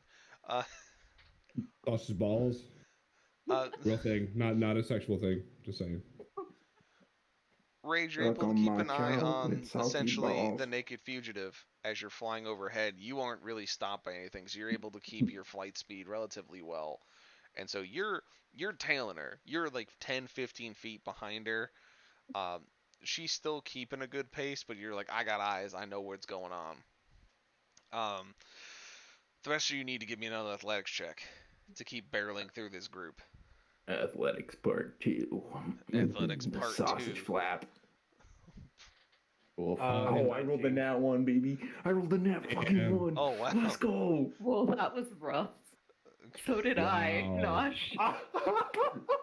Mandie got a 2. The two naked people slip on somebody's burrito. Hey, yo. Oh, So we're coverall. slipping on things now? Coverall, slip what on did you me. get? I mean, I got a 19 in total. Cool. So you keep going. You're fine. You keep pace, Coverall. You catch up to Rage as he's flying towards the fugitive, and then we have our unfortunate rolls for the rest of the party. I'm basically gonna play this like an epic Costello skit. Mandie, you start moving into the group to get past these people, and you step on somebody wrong, and your feet just give out, and you fall into this group of dudes who are excited as they catch you, and then realize that you're falling with all of your force, and they go, ah, as they're too drunk to hold you.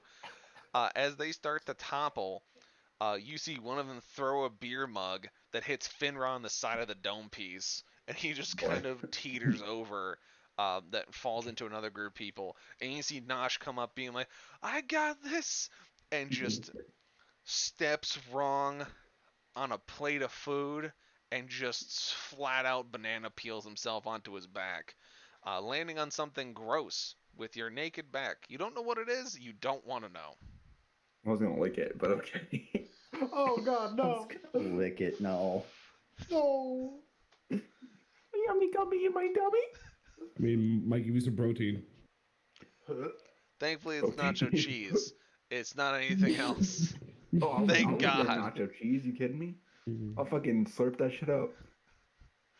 So you see Jesus Nosh fucking on his Christ. side as the alcohol is taking. Happy birthday, Mikey J. Oh, indeed. Happy birthday, Mikey J. Happy birthday. Happy birthday, Mikey. Happy birthday. I hope this makes Happy you laugh birthday. as an episode as I get tortured by my friends. I mean, No, it better Trip, thank because you. That was so sweet of you. I'm going all out here. I'm not gonna lie. So Nosh, I need a beer. you roll over in your drunken state as you are now like reaching back on you and like scraping off the nacho cheese has bits of meat and ground stones in it, and you're just like, ha ha. I'm looking for a nacho chip to dip that Roll shit me too. con save for me, please, Nosh. Oh God. Not. It'll still be salty. Let's go, baby. Let's go. Let's go. All right, the alcohol does not take forth. It's actually the cheese that you ingested, no matter how gross it may have been, seems to have neutralized some of the alcohol, and you feel better at running. So you kind of pull yourself back up as you see Finrod has recovered and Mandie has recovered, as Coverall and Rage have completely covered the distance and are now on the tail end of the fugitive. I better be covered in nacho cheese when I'm running, like completely covered. What? Just Mandy standing up on a pile of knocked down men. Basically. Freaking Using them as a step standing stool. there like wiping nacho cheese off of his face with his forearm. No, I want to keep That it. I sounds want like to a keep it normal. there. No, that wanna sounds like a keep normal it. Friday night for Manny. Just saying. Oh God. Keep the I nacho mean, cheese on my you're body. not wrong. What episode is this? 10. No, 8. This is 10? episode 8. Eight, Yeah. Okay, so I've been through 7 other fucking I guess episodes of D&D. This is definitely the worst fucking one ever. Like that just is great, but worse. Yeah. Who says I'm wiping off the nacho cheese? I'm just gonna leave it all over me and run. Unfortunately, this what happens in every D&D game is that there's one session that just goes down the rabbit hole and just fucking Yeah. spirals. There was one in one show that I watched recently, Legend of Ventress, where it was last week. They came across a forest of pixies. One of the characters Romance. was super horny and just got his nuts zapped by lightning bolts. It was terrible. That'd be Terrifying. me. Whatever. Terrible? It was Terrifying. terrible. It was terrifying and terrible all at once. It was just like ugh, visceral reaction from a lightning bolt straight to the groin. Yeah. That would be my big fat ass. So Apparently, you guys said now trip cheese. nacho cheese. Oh? I mean, it might be nacho cheese. Who's Oh, to instead say? of nacho cheese. Who's to say? Anyway, so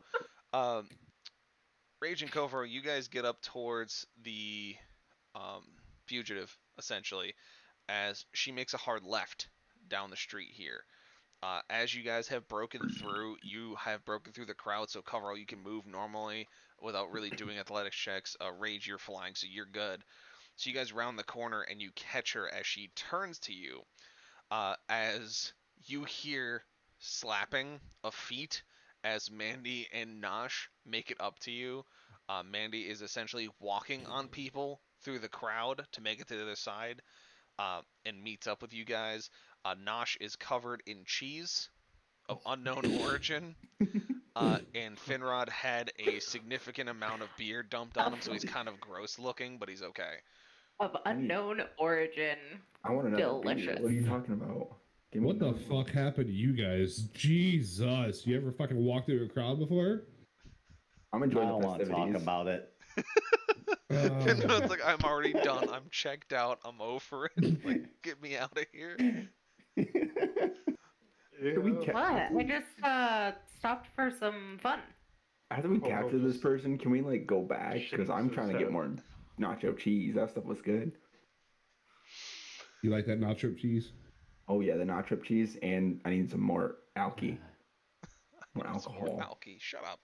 Uh, so you catch the fugitive. She snaps back and sees all the five of you kind of standing there. Um,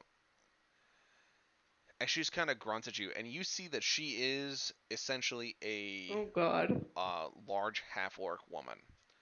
She is about 6 foot, very thick in the muscles. Like she looks like that she would have been just ripping through hordes of enemies if she was in her armor. Like she would look normal as either a barbarian or a paladin. Like she has the stature for it and the strength.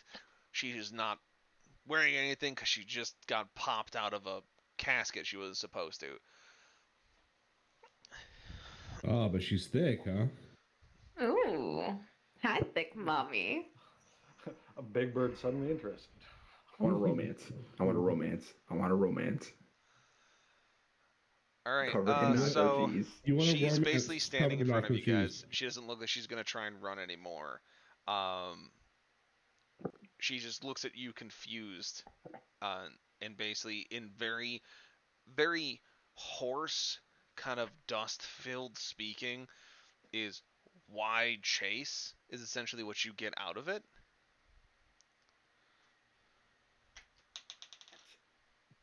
And she's basically seems to be asking you why you're chasing her. Look, miss, we got word from these clerics saying that they did something. We're just trying to talk to you, figure out what's going on. Damn it, Salty. What did Salty say now? What did he do? He jump scared me. Good. Oh. Nice. Why chase?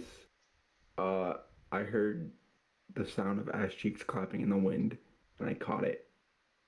Jesus fucking Christ. Can I just shoot him already?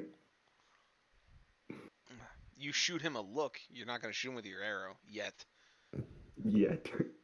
Yet he hasn't done enough to piss you off? Alright, damn, alright. Covered in cheese, alcohol, Everyone gets you know. one. I Everyone gets one.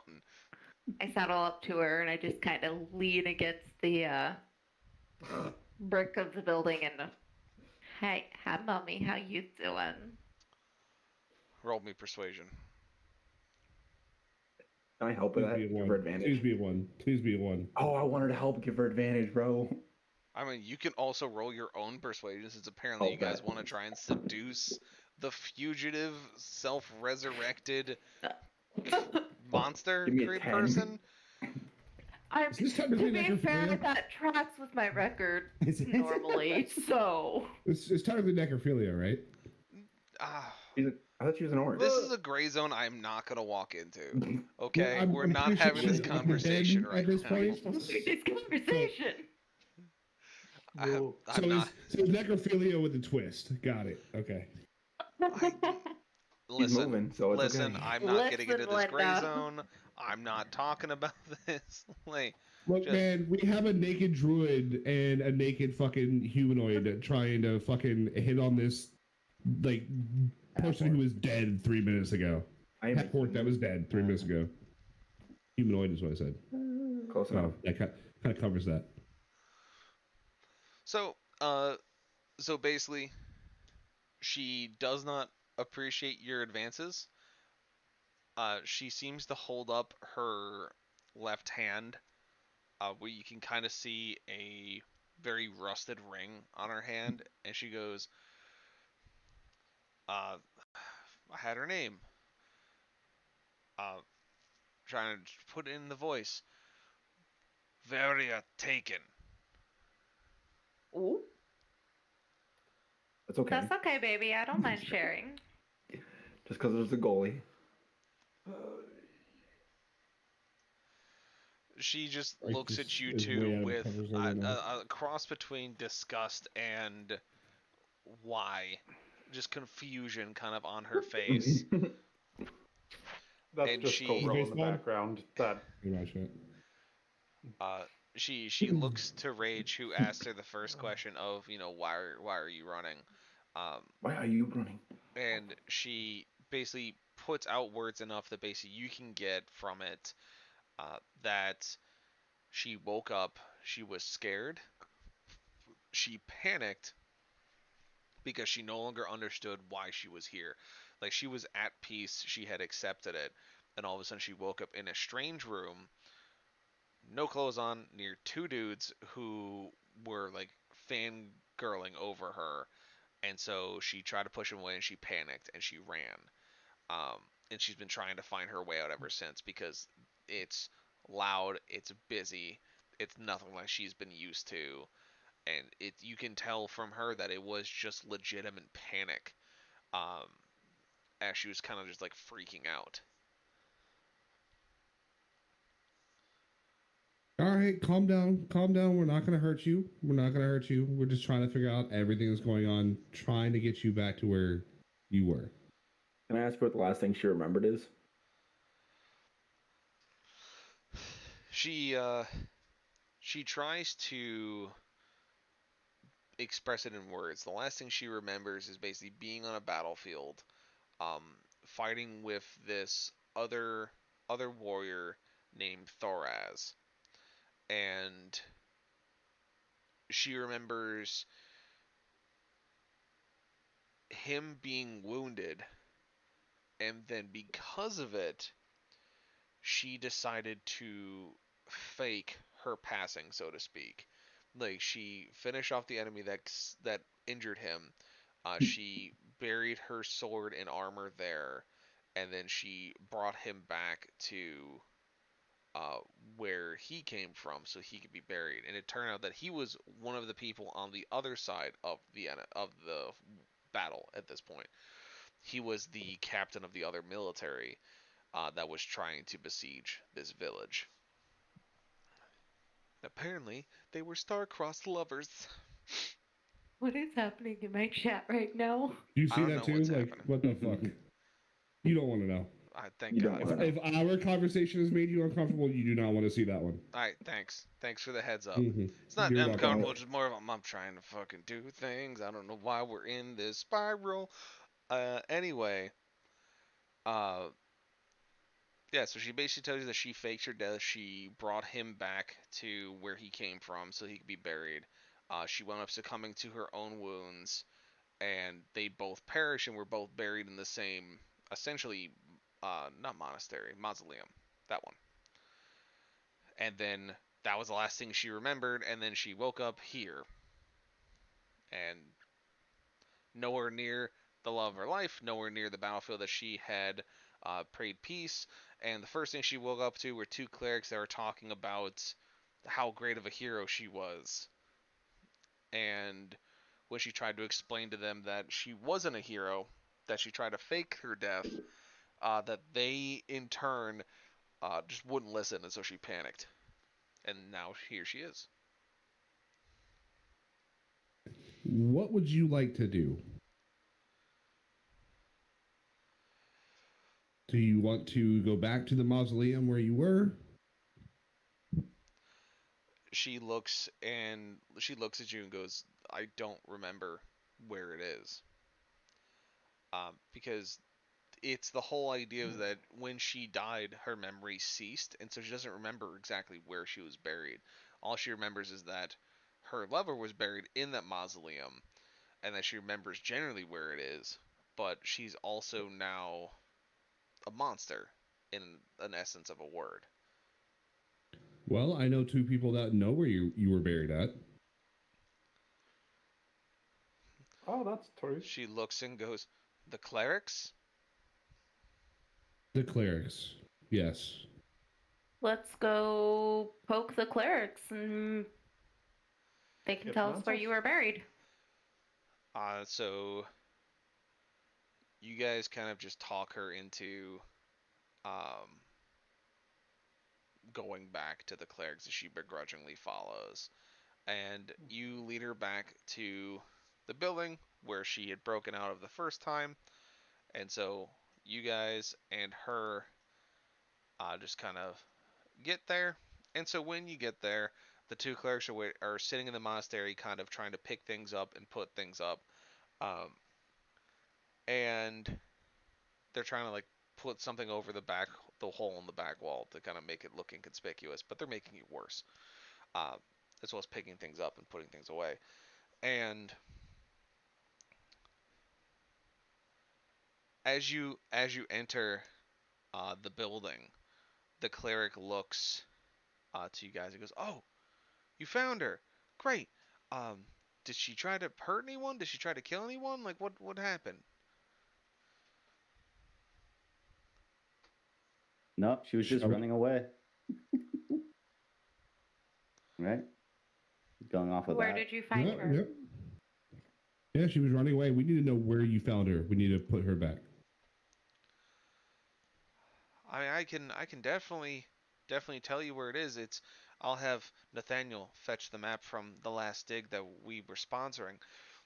But I have a question for her if she would like to answer it, because I just want to make sure I put this in the records, because at this point this is a lost cause and we want to make sure that at least the records are secure and are somewhat accurate.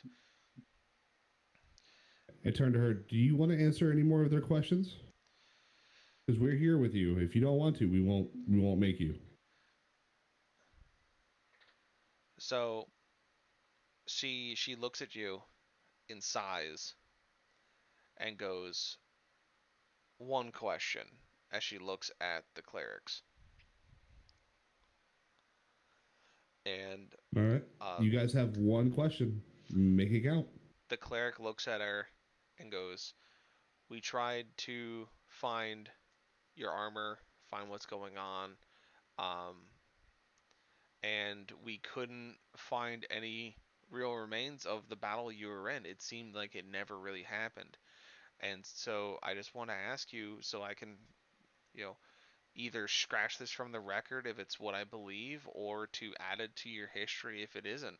Um, did you fake your death?" And the fugitive, uh, Varai, looks at the cleric and just says, "Yes." And at that point, you see the light leave her eyes immediately as the body falls forward and just kind of thumps when it hits the ground. Well, I guess that answers that. About how many questions you had to ask. It was actually 5. You guys asked her 4. 3 in the alley. The 4th one for Rage, asking her if she could be asked another question, then they asked the last one. Oh, I thought you said it had to be like 5 specific questions. It was. You asked her I guess in total that's 5 okay. specific Fair questions. enough. Yeah. Fair enough. And so body thumps out and kind of catches everyone by surprise as you all kind of step back. And the cleric goes, "Oh, I guess we did use the paladin talisman. We didn't use the other one. Um, well, I don't know. I wouldn't call this a success. I would say at least that we need to label these things better. Um, I don't think I want you having that other talisman. I think you should hand it over to someone more responsible. I tend to agree. I'll third that. well, you'd have to go speak to the archivist about that. We don't have either one now. We had to give him back to him because we rented it for the weekend because we were trying to finish up this thesis paper about this historical accuracy of battles within the northeastern region. So if you want it, you go speak to him. Otherwise, well, we know where she was, so we can go put her back, I guess. Nathaniel, get the cart. We have much work to do." And he just kind of walks away as you guys kind of see the body basically on the ground. And the open sarcophagus is still in the center of the room, full of different bits and pieces. So you could lay her to Can rest, so someone to speak. help me put Yeah, her back can in we- the Yeah, I was sarcophagus? gonna I'll say, help. I my would love character to isn't able help. to do that by himself, but yeah, Yeah. I would help. So between basically all of you, I'll include Nosh as Berd is currently on the toilet.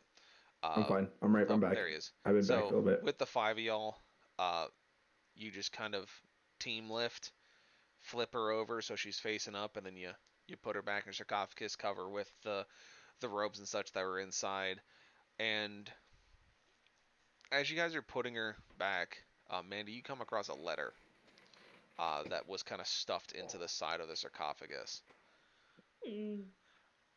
What's this? as well as a small, odd-looking dagger that's also next to it. Okay. Can I read the letter?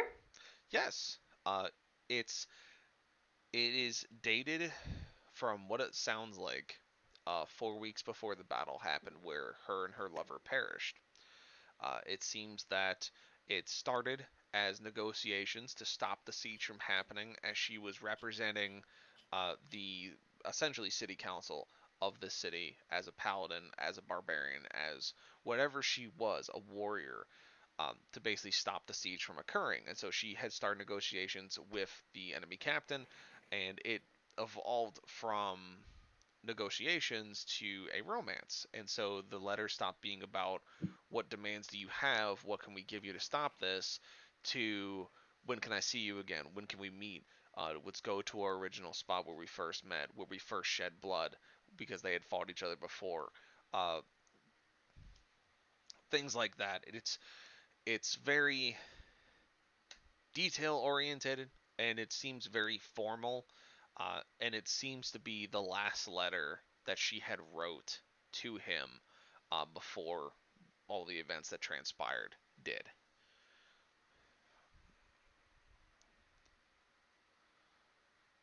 Um, and what about, do I know anything about the dagger? It looks like an orcish dagger in origin.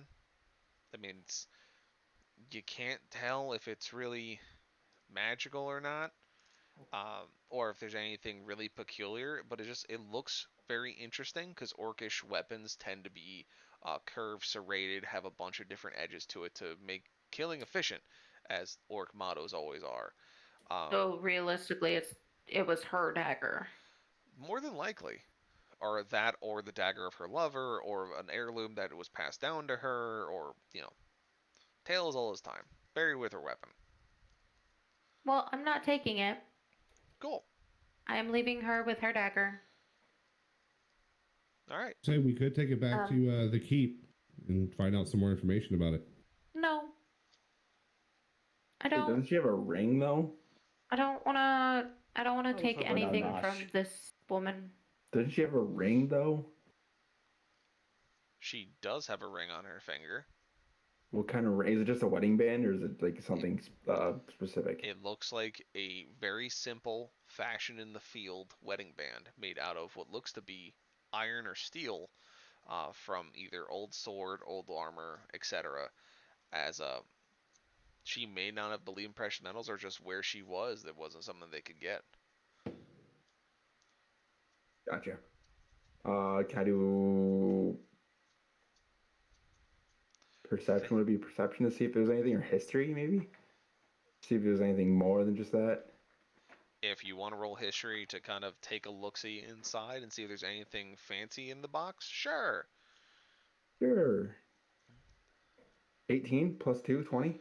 So, you looking Ooh. through it, you see a lot of items in here that are a mix between two cultures, specifically of two very different warrior cultures that kind of came together for this one occurrence.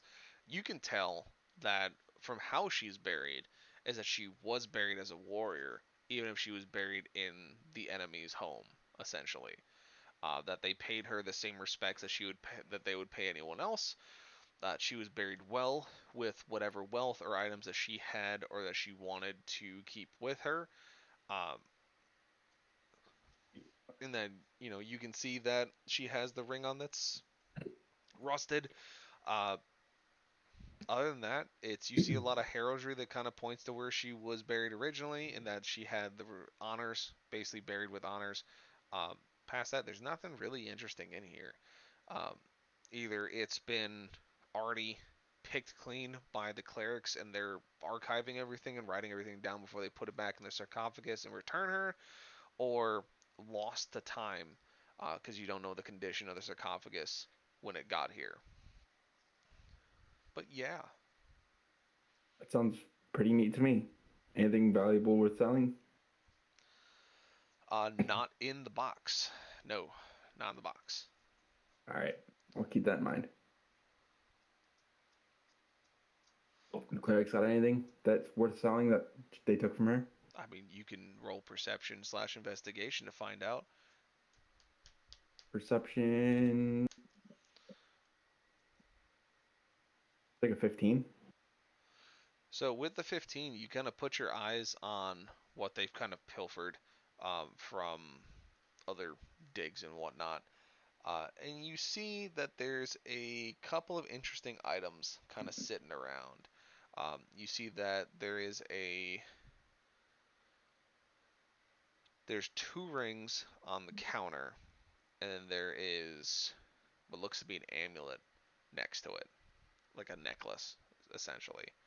Um, and those are really the three items that your Nosh brain picks up as being the priciest or possibly the most important of the things that they've pulled. Um, and you can clearly see it, and you have a clear avenue to try and swipe it if you wish. Is there any way I can swipe it without anybody noticing? Not even the party, just nobody noticing. You'll have to do Sleight of hand. sleight of hand. Yeah, we'll start with that.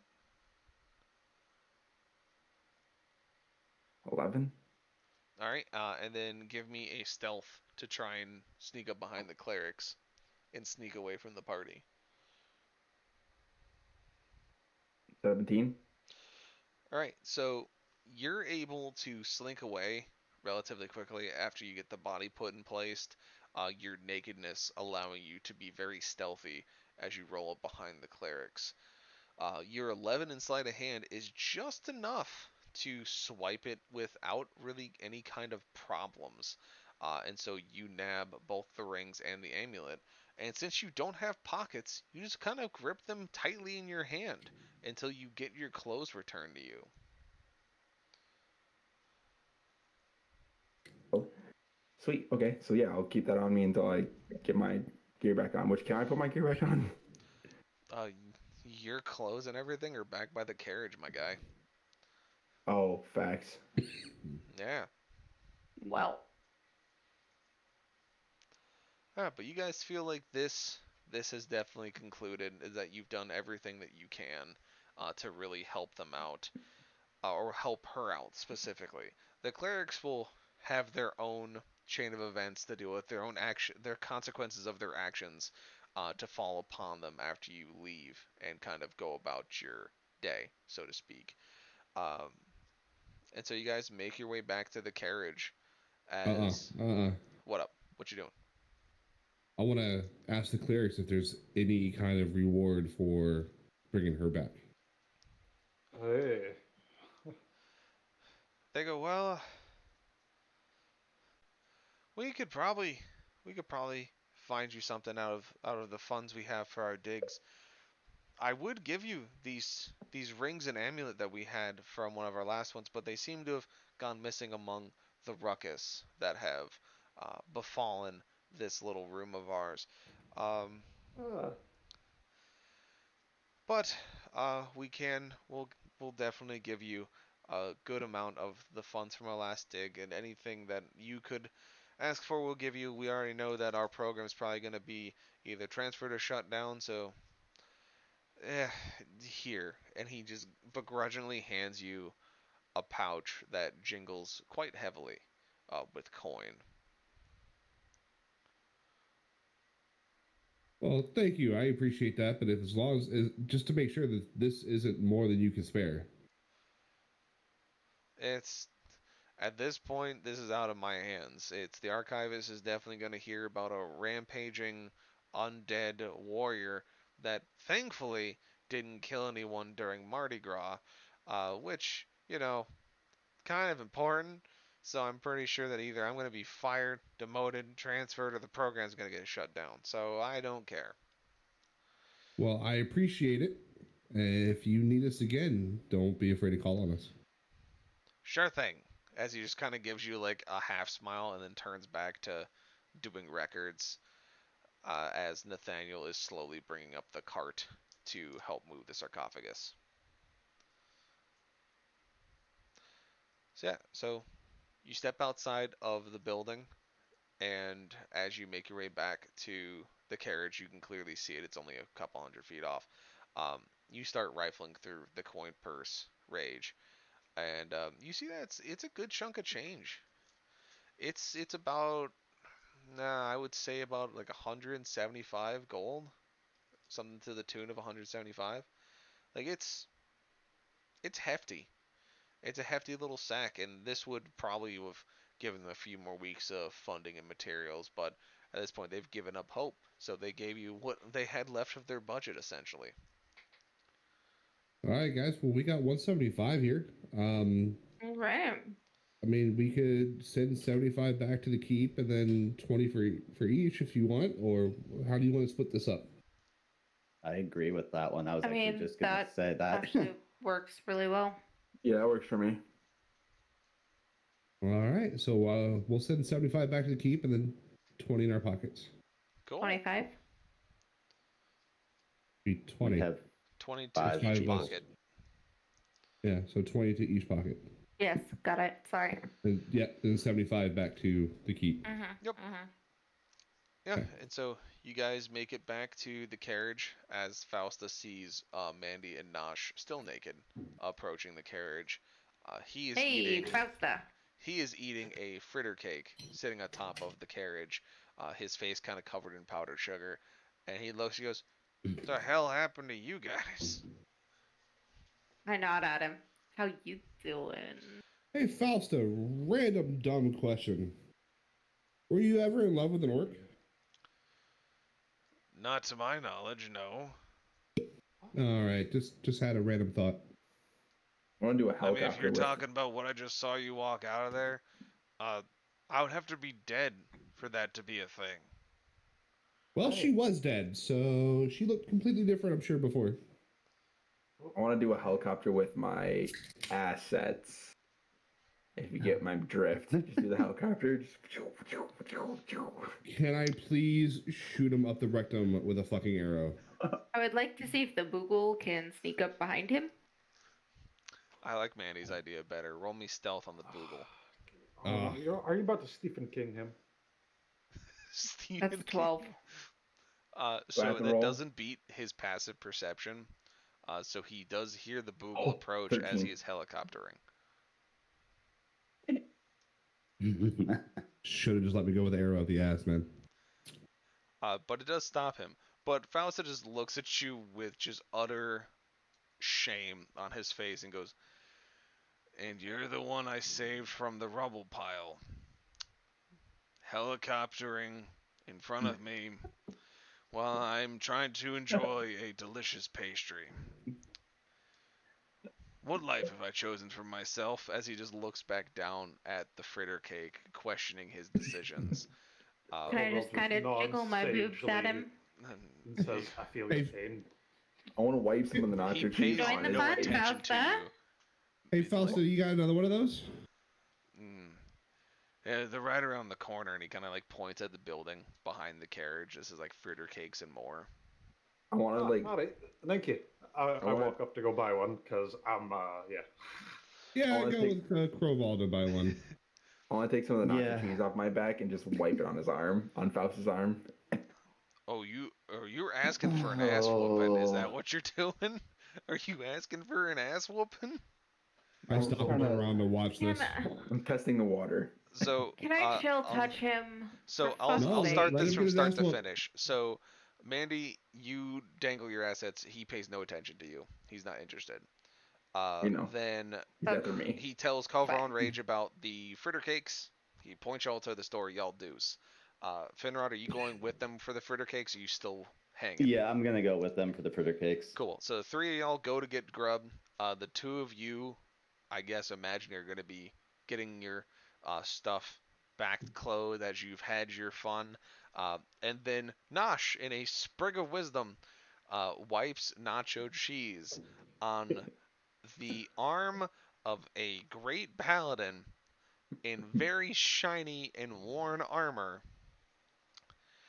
And at this point, you see Fausta just look at this naked sailing mercenary standing in front of him, who just wiped this gross, artificially yellow, full of God knows what cheese on his armor. You see Fausta kind of hop down from the top of the carriage, towering over Nosh. Um, and you know what? Let me pull up his sheet so we can do this for realsies. He might as well have just said, "Smite me, almighty smiter!" You know what? I'm just gonna get dressed. Yeah, you put your clothes on. Yeah, I'm just gonna put my clothes back on and watch as you get your ass whooped. Hands will be thrown. So Roll I initiative. need you. So Nosh, I need you to roll me a wisdom saving throw. Wisdom saving throw. Yes. D20 plus 1, 21. Oh, nice. Jesus. So you seem to resist whatever Fausta tried to cast on you. But as soon as he sees that it doesn't work, you he just is socking you in the fucking mouth. Like, I don't know what you expected from him. Can I fight back? You can, but he got the drop on you. So he gets a 19. It initiative. beats your AC of 10. And just deals 4 damage to your head bits. Mm-hmm. So I need you to roll me a Constitution save since you just got clocked in the dome piece. 12 plus 3 is 15. Cool. So you are still slightly standing. Can I swing back? Lightly. Sure. So are you gonna try and swing your sword at Fausta? No, I just want a fist fight. Or you're gonna fist fight Fausta? Yeah, we're gonna tussle. You're Cool. gonna unarmed strike Fausta. Yes. Mandie, He's gonna fight me. Cool. Mandie, do not cure wounds. Roll the hit. I wasn't going to. 24. So you hit him in the jaw. You somehow are able to get yourself up enough to hit him in the jaw. And you definitely don't feel good in your knuckles when you do it. You can put out the damage that you would do with your unarmed strike. Before. That's cool. Oh, wait, plus 2, plus 2. No, there's no +2. It's an unarmed strike. Okay. So now that you have not only punched Fausta after putting nacho cheese on him, he is very unhappy with your existence. And so I need you to once again, if I remember to read this correctly, is that he's gonna punch you real hard like. He got a 21 to hit, Mm-hmm. and he's going to cast Wrathful Smite. Oh no. So the next time you hit with a melee weapon attack, which will this case, because his fists are melee weapons, he's going to do an extra d6 psychic damage. And you need to roll me a wisdom saving throw. Wisdom? Wisdom. Wisdom. 2. Plus 1 is 3. Wow. So you immediately become terrified of Fausta as you take 4 physical and 1 psychic damage. Alright. I took it. Well, Yeah, and you are now terrified. I look at him and go, bro, it's just a joke, chill.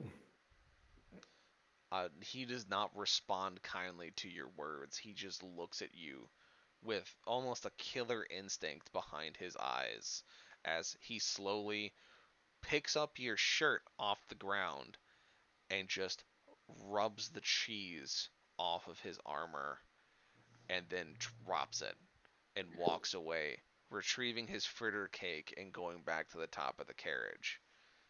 I whip him in the ass of my shirt like it's a towel. Jesus fucking Christ. Who the fuck punches somebody in the jaw as a joke? I whipped cheese on him and then he hit me, so I hit him back. No, listen, I'm pulling out my fucking like 45 at that point. Like, get fucked. So why do you antagonize Fausta? So you antagonize Fausta by hitting him in the ass with your shirt, because apparently you don't know when to cease, and so he just turns around and looks at you and goes, "Really? Really? Put on your armor now.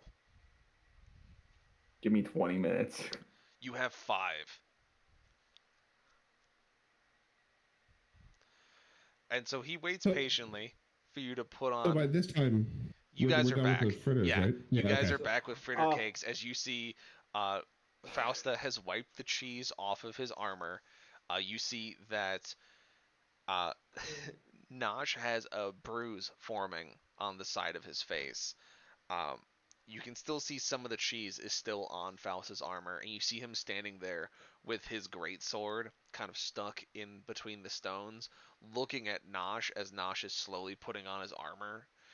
Um, and you kind of have a guess of what's happening, and Mandie fills you in on what occurred as you guys went for fritter cakes. And I'm just like, just let him get his ass whooped. It's fine. He I want to deserves jump up it. on top of the carriage and Yeah, Corporal sit just there. sits down and starts enjoying his cake. eat my fritter cake. Yep.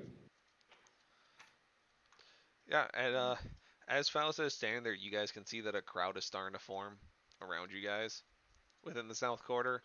People are buying fritter cakes. The owner is 100% happy as shit that this is happening because he's seeing a business skyrocket. He's just like, yes, buy all the fritter cakes. And so he is just selling out of whatever he's got as people are kind of eating the delicious fried dough and watching this all occur. And Nosh, when you finally put your armor on, Fausta is standing in front of you and just looks Wait. at you and says, Uh, "Would you like to swing first?" Burn. Yes. I would like to go around in the crowd and see if anyone wants to bet on. Sure.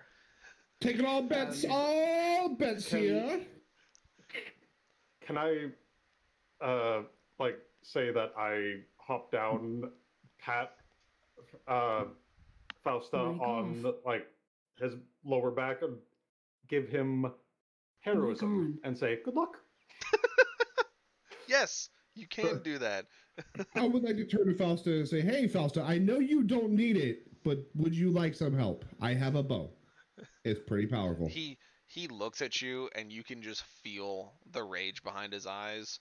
You haven't like it's almost like animalistic primal rage. Like it is now to the point where he is very angry, beyond angry.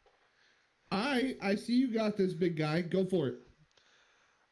And so he basically asks you, Nosh, would you like to swing first? I'll give it to you. Okay, add a character real quick. Yes. If for some reason I roll 20, because that automatically decapitates, would it knock him out instead of killing him? You 'Cause can I don't want him to like take... as I talked about last session, you can choose to decapitate if you so wish. But in this case is that you could still do it and you could kill Fausta and then you're going to have a really not great time afterwards. So again, you can choose to decapitate Atari with a Vorpal sword. I don't wanna like kill him as the thing. I just want to knock him out. All right. Yeah. So you can just declare that you can also declare your damage as non-lethal, and that would solve Okay. that problem. Okay. Supposed Yeah, to be I'll swing passing first. off my charisma. He goes, sure. He goes. He just stands there with the sword still pointing in the dirt, and he picks up and kind of holds it over his shoulder. 9. So you crit miss. You don't just miss. You crit miss. I need my book. Ooh, it's a crit miss. It is a Merry crit miss. Oh, Christmas. crit mystery. Oh, Oh, Christmas. Christmas mystery. All right, let's roll on the oopsie table, everybody. Fuck. Got a 3. You trip over and fall prone. Oh, beautiful. And Fausta just walks towards you. You're gonna get clapped. and just doesn't know really what to say, just kind of picks up the greatsword over his head and just goes, "Why do you insist on being an asshole?" as he swings down with advantage because you're prone. And he gets a 15. I have a 16 for armor class. So you roll out of the way as he swings down. And he just looks at you like, "You son of a bitch. Take your whooping." Take it. And My it's turn? you again.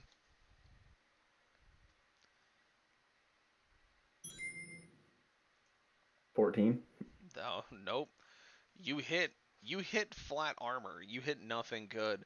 And he just kind of laughs at you as he knocks you back and swings you with the greatsword, getting a 21 on the hit. And you feel this wave of energy come out of the sword as he connects with you. And so you wind up taking, of course, non-lethal. He doesn't want to murder you.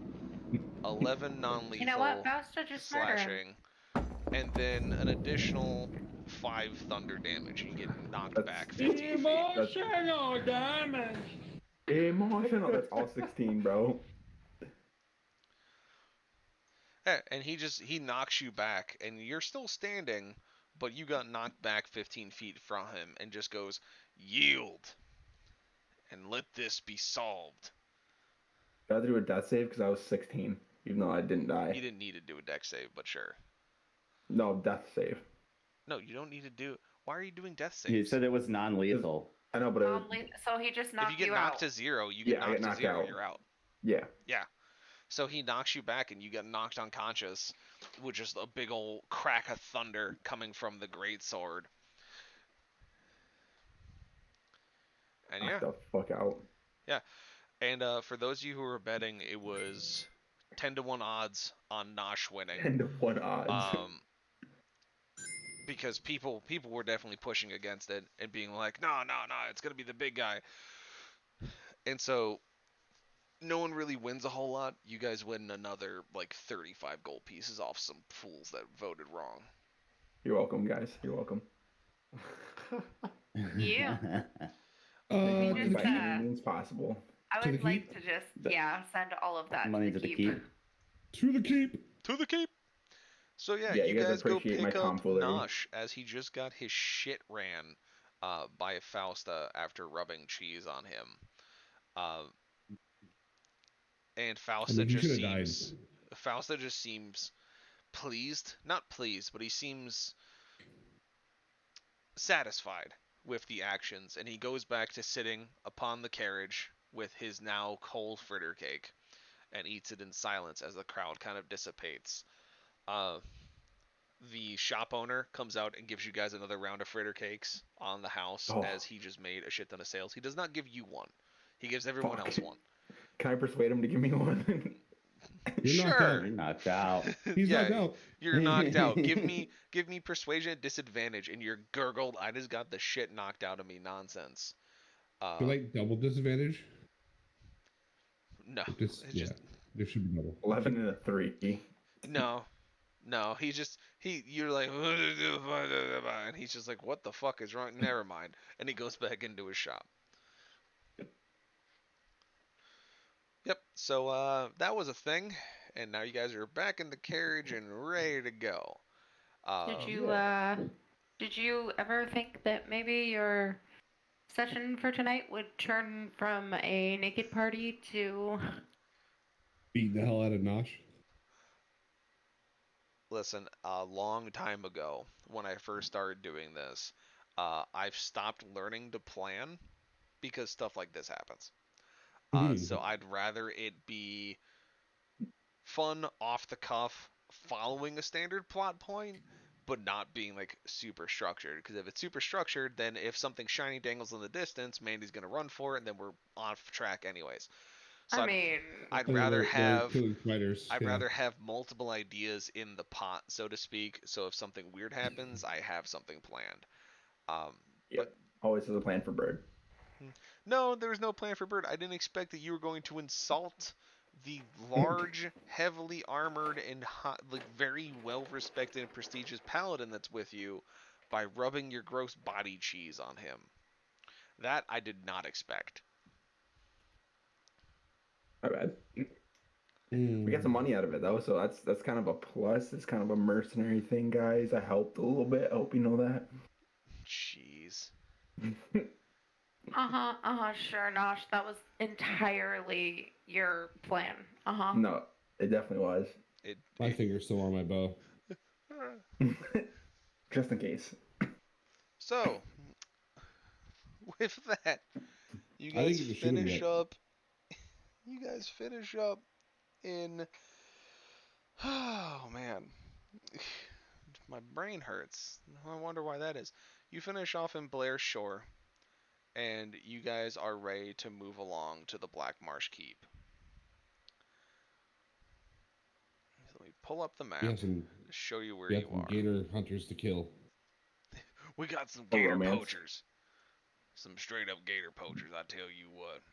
Mm-hmm. We're gonna kill them all. Gonna kill them good. No.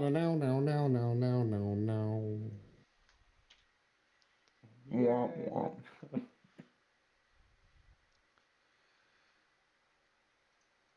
So I'm currently just tanking up some things. That.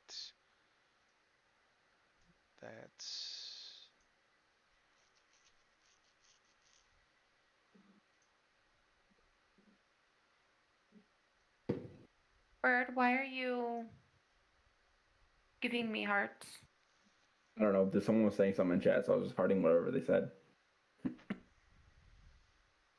Oh, we were talking about my boyfriend. Oh. Yeah, I he was don't know, asking. Yeah, that was it. Gotcha. Indeed. Indeed. Oh, it was Someone. Nacho. I It was know, Nacho. right? Right, you're just someone now, Trip. Somebody that she used to know. Oh God. Sweet Jehovah. Been way too many references this stream. It's been constant reference. There's never enough. I am actually surprised that Bird did not laugh at Lemmy Winks. Yeah, I didn't even see it. Is it in You chat? didn't? Yeah. I Oh, put it in your chat. Hold up. Oh my goodness. I'm still going through. I can't even see it. Hold on. So, anyway, you guys Oh. make your way down the road while Bird is looking There it through his, box of tweets. Oh, I found it. That was forever ago. Mm-hmm.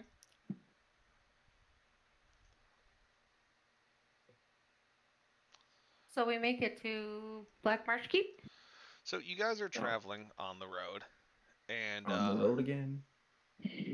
I need someone to call me high-low currently. Hi.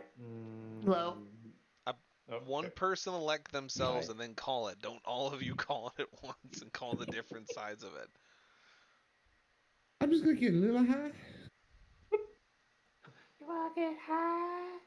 Alright, I'm hearing high for everyone. Alright. Alright, so you guys going across the road and you're coming up to the bridge. As you come up to the bridge, you basically get to here at the edge of it. And the horses seem kind of spooked trying to cross it. It's very odd. You can tell that the land is changing from a shoreline with more shrubbery and smaller trees on your right. Thank you, To Anonymous, your left, seeing for more. banging me. Oh my. Oh my. On your left-hand side, seeing more dadaceous and coniferous trees. And then to your front, you can see that the land changes almost into a marsh. So you're seeing a lot of trees that are dead, or some are alive. You're looking more at the shore, and then the crossover to the marshlands. You're seeing a lot of grasses and ponds and standing water. Very, very stereotypical, very much like the Everglades. and the horses just don't seem to want to go across this bridge. It's very I wonder odd. where you got that from. Is there a troll underneath the bridge? No, there's probably a witch in the middle of it. No, there's one in the carriage, sleeping. Oh, Because Fausta knocked him the fuck out. I said witch, not bitch. Oh. I was about to say. So burns, those are rare. you guys hear, you hear a voice come out from underneath the bridge. Go. God damn it. It's a spider. Tell me it's a spider. To pay the troll toll, you need to give me the boy's soul. I'll suck the soul out of you. Whoa. Why is that your response? Excuse me? Why is that your response? Listen. Enough alcohol. Listen, Linda.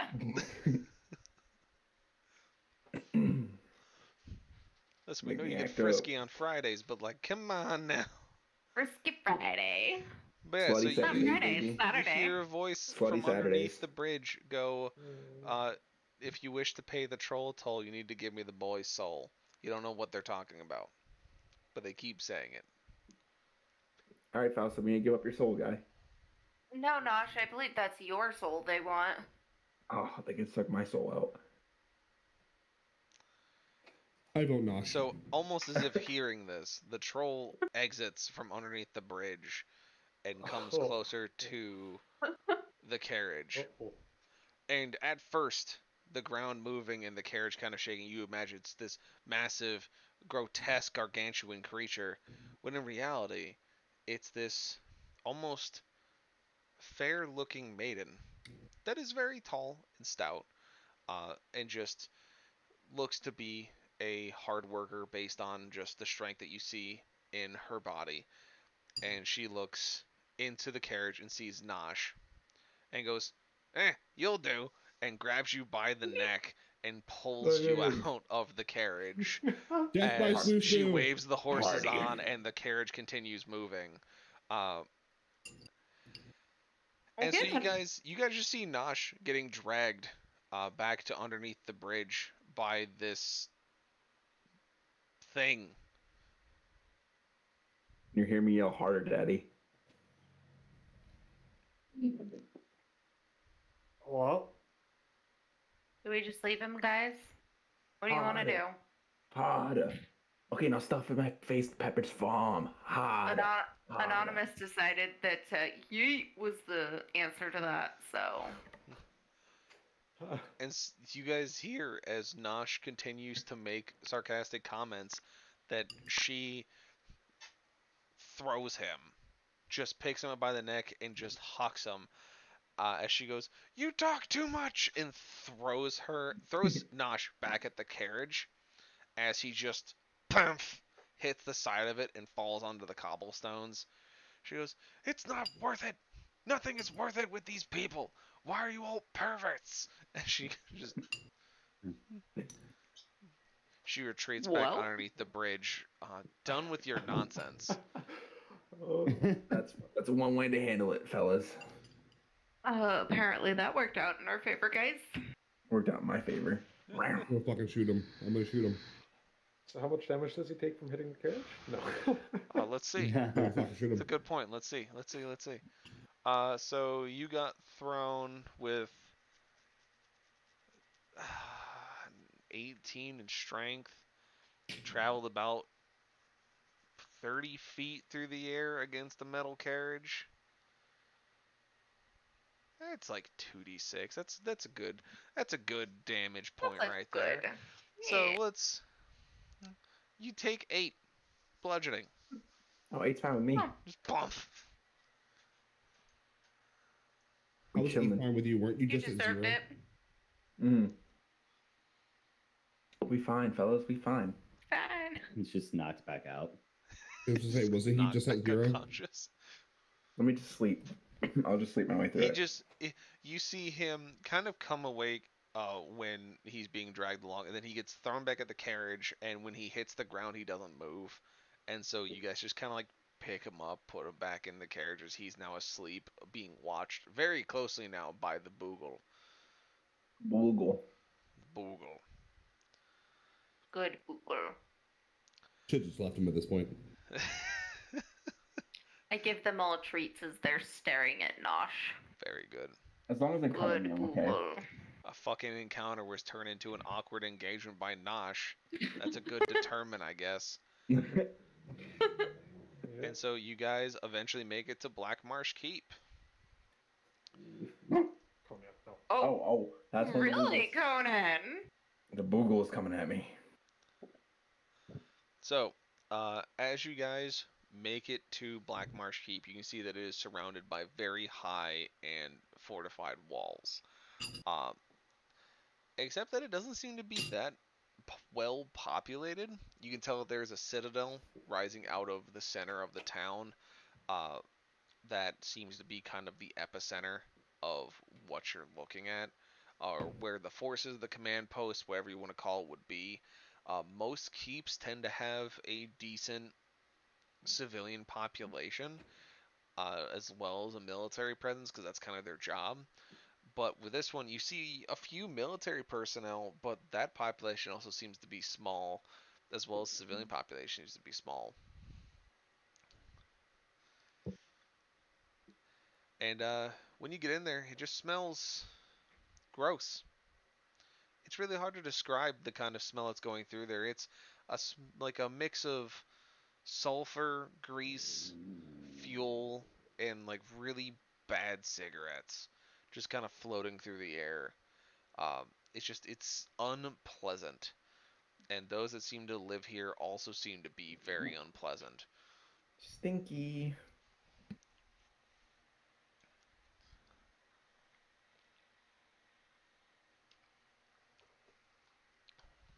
So,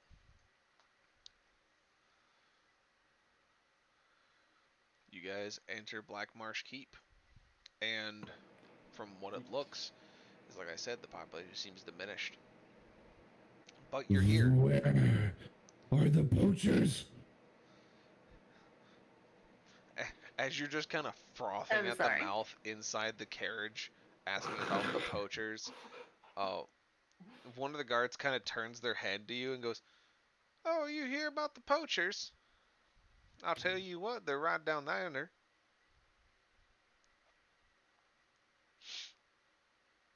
Down where? Right there, right there. And he kind of like points in a generalized direction, like to the northeast. He's like, "Hey, you follow that road right there, you find them golders. They're past the noodles." Okay, team, we have to go. We have to go over here. Down this path. He's just kind of nodding at you as he said it. He's like, "Yep, past noodles. There." Did he just say the path of noodles? Nah, you gotta go past noodles. Don't you speak English? Ah. You gotta go past. I tell you, them guys sleeping in the car that going down to the kitchen. Mm-hmm. We're in Florida or Louisiana? Goddamn. I mean, that would totally be Louisiana. People in Florida don't talk like that. What is this Florida and Louisiana you're speaking of? I don't I know. never heard what no this Louisiana, is. but I'll tell you what, roll tide. You did Oh, not. God. You Yeah, did tie not. roll in real quick right there. No. That's how we get them all the crawdouts. No. Don't ever fucking say that again. Oh, God.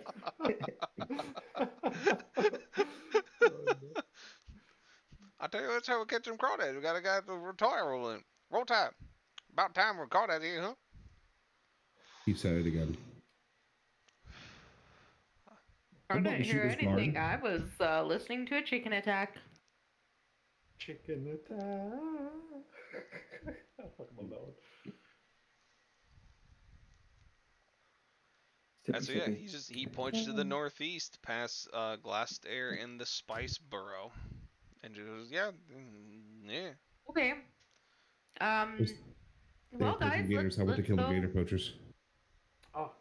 let's go get these poachers and then see if we can, talk to the people about where the quiver might is. We haven't even made it into town yet. We should probably go into You town guys first have and made it to talk. the center of town. Here. The guard overheard Rage frothing about.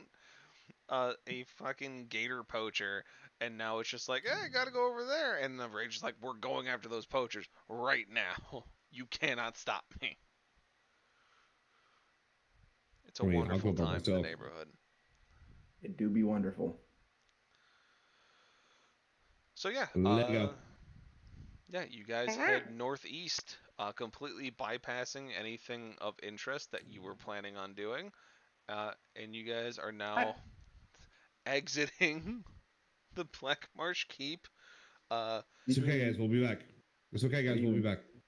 Didn't even check out the beer or anything cool. Wow. You guys were down here by Look, Dogwood Knox, and the do not make me Cotton get Fausta. Grove as the marsh started, I'll fight and Fausta. now you guys Round are two, baby. all the way up here. And so you keep on going till you come across a river where you see a bunch of folks will look to be like diving into the water in the mud, and coming out with these large, strange-looking fish with leathery skin. They seem rather excited to be doing it.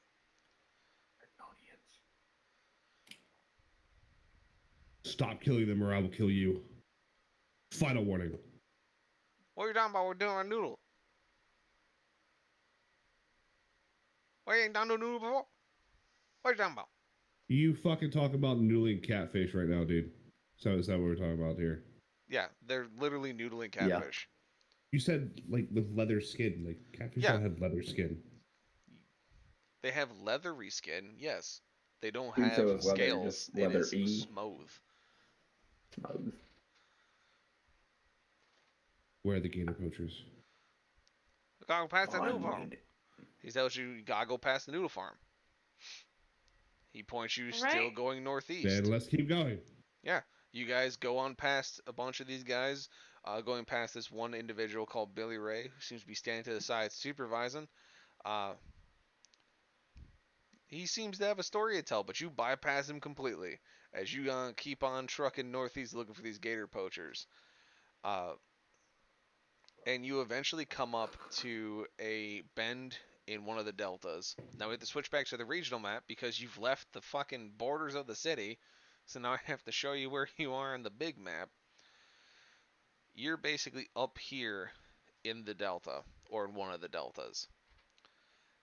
And you guys traveled northeast, past the noodle farm, past where they keep the crawdads, past where the tide rolls in, where they catch said crawdads.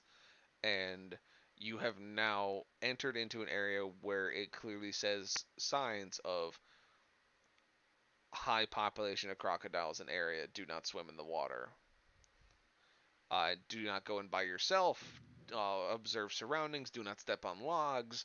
A bunch of very specific safety rules for people who maybe don't know what a crocodile is, or an alligator, or both. I would like to fly up and see if I can see anybody. Or worse, the So yeah, dreaded crocodile. you open your eyes as you step out of the carriage. You are just chomping at the bit to find these guys, and you put your eyes at downrange, and you see a couple of what look to be like hunting spots where people probably have been staging. What looks to be like man-made blinds, using sticks and foliage and whatnot. You see what looks to be a boat, a flat-bottom boat of some sort, has been covered in foliage to camouflage it from prying eyes. There you go, Aiden. Ooh. And so you believe you found the spot, at least where the poachers stay, or at least enter the marsh to hunt. So I'm going to fly back down and relay the information to everybody else. I think I found where they are. I think we need to go over there and kill them. Because that's not cool, what they're doing.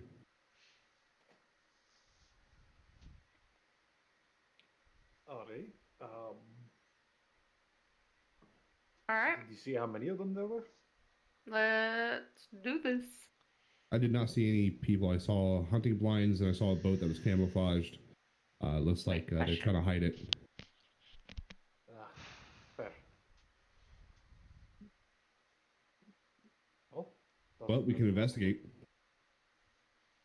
Um, They can catch these hands. how's about I cast pass without trace, and we sneak up I mean, I guess. on them. Sure.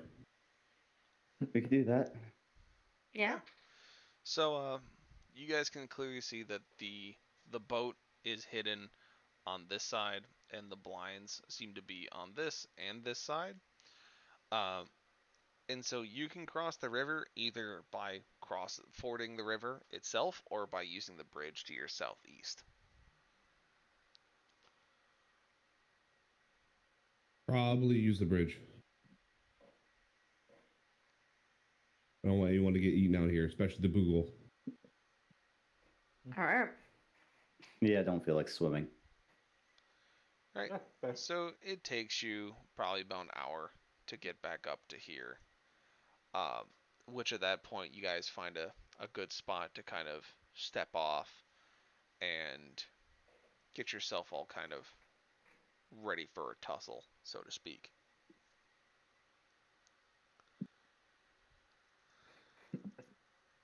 And so Anything you that we can guys see? start looking out, and you guys can see clearly the lump of foliage that seems to be a camouflage boat. You see two blinds from this angle you can tell that they are empty. And you see what looks to be, by general consensus, that there's two blinds across the river on the other side here. But at first glance, Well, it let's- seems like no one is here right now. Well, let's investigate the blind that we see here. See if there's anybody inside of it. Yes. All right, so I'm gonna quickly swap us over to apparently another goddamn battle map that I have to quickly put together, and this is still covered in schmutz. Schmutz. Oh, is this the Oh, this was the ambush that we had. Oh, Yes. yeah, it is. Oh, It is the Only ambush because that you said the y'all- Y word. The Y word. Yawn. Yeah. I swear to God. I swear to You God. want to fight? You want to Hands. fight? Hands. Hands. What word? Yawn. She'll touch your ass again. I'm gonna fist fight you. All right, so real quick to give you guys a good understanding of where you are. Your carriage is down here, represented by the black square. You have a river that stretches this way. It is relatively wide. Actually, quite wider like that.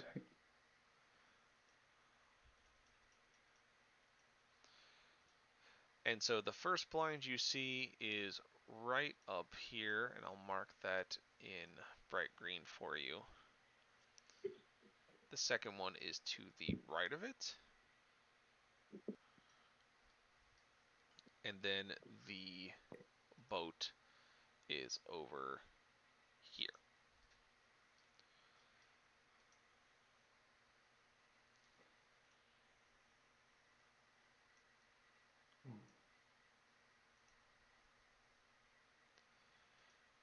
Do we see people? No, as I said, it seems relatively empty. There's doesn't seem to be anyone here. I'd like to go check out the boat. Oh, yeah, I wanna go check out, see if there's people This is around. the boat. Am I That is just the boat. yeah, the boat was over. Okay, sorry. No, I had something playing in my ear when you said that. am And we I don't have a just- Mandy. And I was about to say, am I Have just the wrong hanging out in the character. carriage? Is that? Ah, I'm sorry. That's oh no, that's oh from God. when. Wait, I can't hear. Yeah, let me. why don't we throw just send the that. Boogle? The Boogle will catch people, won't they? And she can talk to the Boogle. Hey, I put Phantom. one down. I don't know if you can rename it or not. Hey, Phantom. I mean, yeah, Thank we you for the can- Rickroll.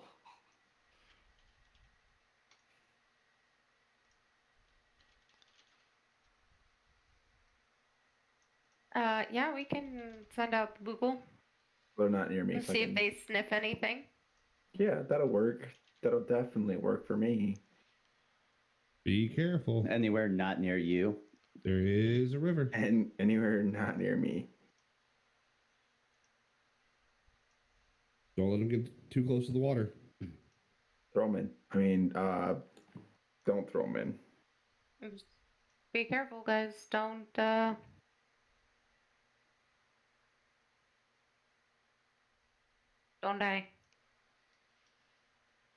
Watch what you're doing. Yeah. Maybe just ask if they can smell anything or smell anybody.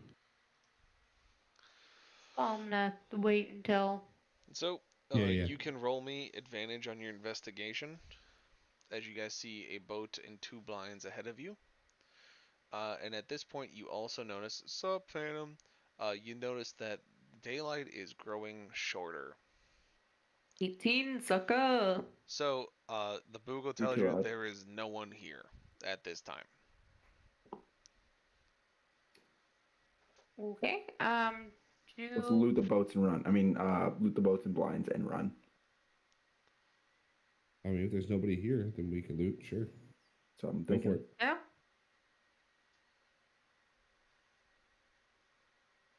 I want to go up to this blind. Hydrate. Yeah, I so only got beer on me, Phantom. you go up to the first blind, Finrod, and you see that it looks like it's rudimentally put together. Who deleted my block? That wasn't Berd this time, surprisingly. Wasn't me. I haven't touched my mouse or keyboard. I've been drinking because Wasn't that's what me. everyone wants me to do. I was Stop touching looking my for things. food. So Finrod, you go up to the first Touch. block. Stop. Cease. You go up to the first block. You see that it is rudimentarily put together with sticks, leaves, pieces of foliage, built around shrubs, etc. Basically, to try and give as much cover as humanly possible without making as large of an impact. Inside of it, you don't see a whole lot of things that would be interesting. You see some what looks to be cans left over full of a weird brown liquid that smells gross. You see that there is a bucket in the corner with a cloth over top of it that you know, it's a bucket with a cloth over it. Otherwise, you see like maybe some spent cartridges from some type of powder rifle. You see like some supplies to make arrows and spears in there, like a little tiny whittling knife and maybe some flint pieces or maybe some metal pieces. A very basic hunter's blind where they're not gonna leave all their stuff here to make it too conspicuous.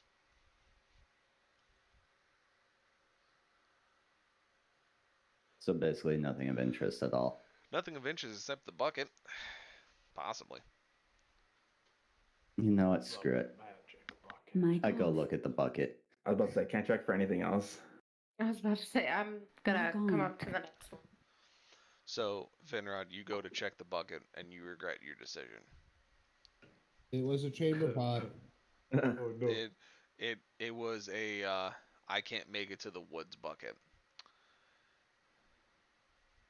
That's Unpleasant. the kind of what I boat? figured it was. Yeah, it's unpleasant.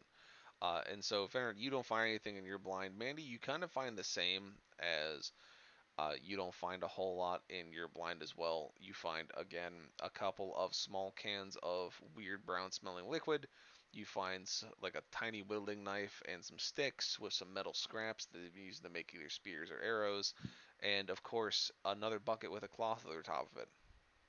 Yeah, I'm not checking the bucket. Fuck that shit. That's good, because as you walk past Literally. the bucket, you hear rattling from inside of it. No. As something mayhaps have found residence in said bucket. Can I check the boat? Yes, you can check the boat. Oh, let's check the You boat, guys baby. can move yourselves as you see fit to where you would be in this respective point in time. Which tool am I supposed to use? Because I can't seem to get my character to move. You use the hand, hand? and then you click on your dude and you drag him around. Yeah, that's what I was trying to do, but it just keeps selecting the map instead. Weird. But you definitely moved your dude, so you did it. No, No, that somebody was else me. moved it. Oh, Where would you like to go? I was trying to go to the boat at the beginning, but I couldn't move my character. The boat. I So- moved them over there. Coverall, you. you get to the boat, followed by Nosh, and you see it looks to be a rudimentary metal flat bottom boat. It doesn't seem to have a motor or anything on it. It seems to have oars inside of it, a handful of spears and arrows. Nothing of really interesting. It has a couple of hammers in it that look big enough to really kind of crump somebody. Um, has a bloody knife sitting in the bottom of it that looks like it was maybe used for skinning. And then the inside of the boat is stained with blood of some kind. It looks like it needs to be cleaned. Can we figure out maybe what kind of blood it is? So, the hammers that you said could be used to crump somebody, will those be like hand hammer size? So, like throwable? Yeah. Like, yeah, they could be throwable. But they're more meant that if this is a gator poacher boat, is meant that if they pull the gator on board and it's being feisty, that they give it a good, crump in the back of the brain. Fair. But they are they're essentially like 2-pound engineer hammers. You want to think of it that way. Like they're not anything great to look at, but they get the job done kind of situation. Can we put holes in the boat and then cover it so nobody can see the holes? You can So if we go to definitely use it try. again, it sinks. Sure. I would like to try. Yeah. And Nosh, you can roll me investigation, try and find out what kind of blood's in the boat. Alrighty. For rage, what would you like to use to put holes in said boat? Are you fucking? It was on a 19 and it rolled over to the 1.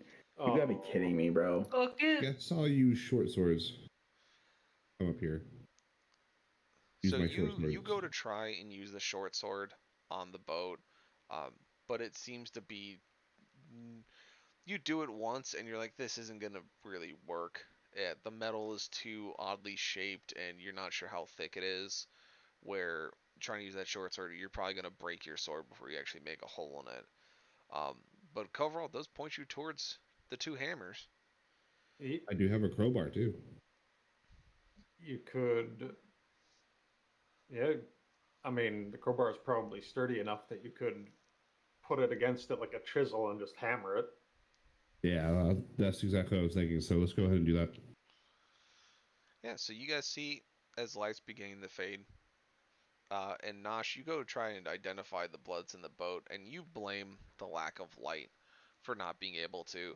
But for some reason, you are just dead set on it not even being alligator, human, or anything else.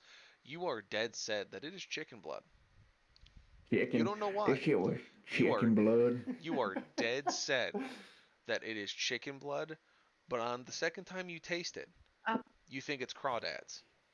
And you cannot decide which one it is. And you're like, man, these people could be crawdad poachers. Look at all the Y'all- blood in here. This motherfucking blood could be either chicken blood or crawdad blood, but regardless, it should taste good, you know what I mean? You know what I mean saying? I don't know why I got this accent. I think I picked it up from licking the blood. Might have some disease from it, but it's alright. It's okay. It should taste good, you know what I mean? I have no idea what you just said. The number of things you've been touching with your mouth today is astounding and terrifying at the same time. I don't believe crawdads bleed like that, and I know shit- gator tastes like chicken. So Oh, chicken blood tastes good. You know, I like me some gators too, but I don't think it's gator. I think it's chicken. Chicken tastes good, you know what I mean? I'm gonna You try fucking to- mute you, I swear to fucking What, God. You try Phantom? to convince Nosh otherwise. I walk with- over and I'm like, what is he talking about?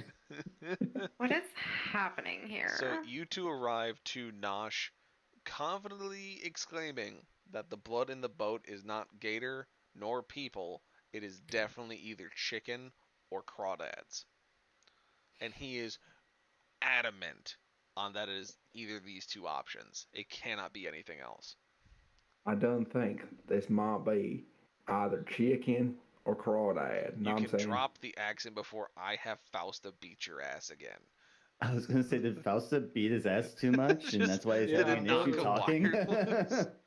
He got a nat 1, right? Yes, yeah, Yeah, I got flat that net one. Yeah, I'm not fucking listening to him. I'm putting holes in the boat. Yeah, so you guys see Nosh. I'm assisting him in putting holes in the boat. Yeah, you guys, between the two of you, you're more than capable of putting holes in boat. It's Yeah. I'm sorry, between holes in boat? yeah, they're putting holes in boat. Putting hole in boat? Come on. And so, Coverall and Rage, you guys put about 8 or 9 holes in the boat as the light finally seems to turn to dusk overhead. And as you're kind of clanging away, you hear what seems to be banjo music and hoots and hollers in the distance. Oh no. All right, out of character, real quick. Do you guys know Steven Seagulls? Steven band. Seagal? No, Oh, Steven no. Seagulls, the band. No. No. They're a folk band that covers like rock and roll and like metal. And the immediate thing I got in my head was You talking about Thunderstruck by fucking Steven Thunderstruck? Seagulls. Oh my god.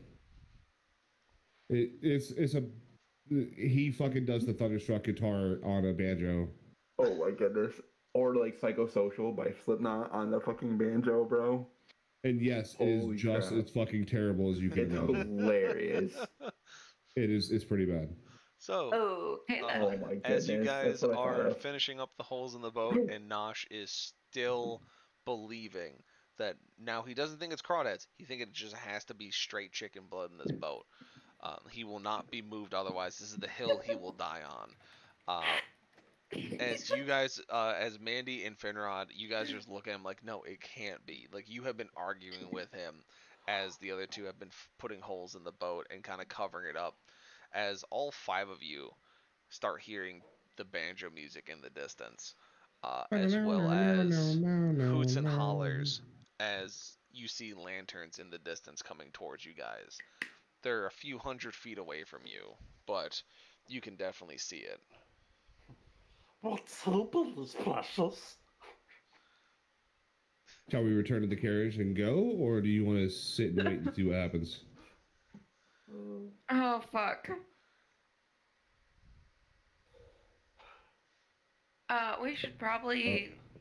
You wanted to kill the poachers. Sounds like they're coming back, so we should probably sit and wait. I'm pretty sure we're about to sink their boat, but... And I can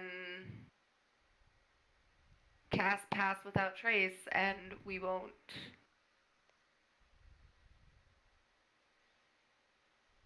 We won't be detected. Like, it'll be harder for us to be detected. I'm game. What about everyone else? Yeah, I'm done. I'm good. Alright, I'm down for so it. pick where you guys are going to hide. Do we want to hide in a blind? I was gonna hide under the boat, but yeah. I mean, we could... Yeah, I'll stick here with Mandie. If I'm going to Pass Without Trace, I need you within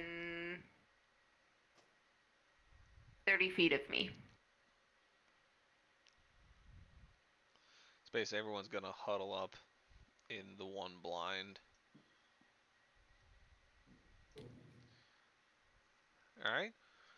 And so, Mandie, you cast Pass Without Trace, and your footsteps, everything you guys have kind of, moved or jostled, the shrubbery, the foliage, etc., all seem to return back to normal shape as they were. As you guys see, Fausta has kind of backed the carriage up into the woods and has kind of shushed everything down and made sure there's no lights on as he's just kind of sitting inside of it, knowing that his armor is very shiny. And from out of the woodline, you start to see a bunch of individuals show up. Yes, and we can take a quick 5-er, as Berd requested. while I I have to set piss up like the... a racehorse. Well, then go. He broke the seal earlier. It's Yeah, he fine. did. It's He broke bad. the I'm seal. 6 deep right now. I am 6 deep. If anyone else needs to take a bio, go ahead and do so. Got turtle nose going on in my ear right now. Alright. Smeagol has to talk like this because he got a redeem. Thank you, Phantom, for the bits. We're gonna throw that up and we're just put some fucking music on for you guys. So, how many of them are there? Or is it just the one? No, I'm gonna finish out putting them out in a second. Okay.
You know, I just have a fridge full of beer.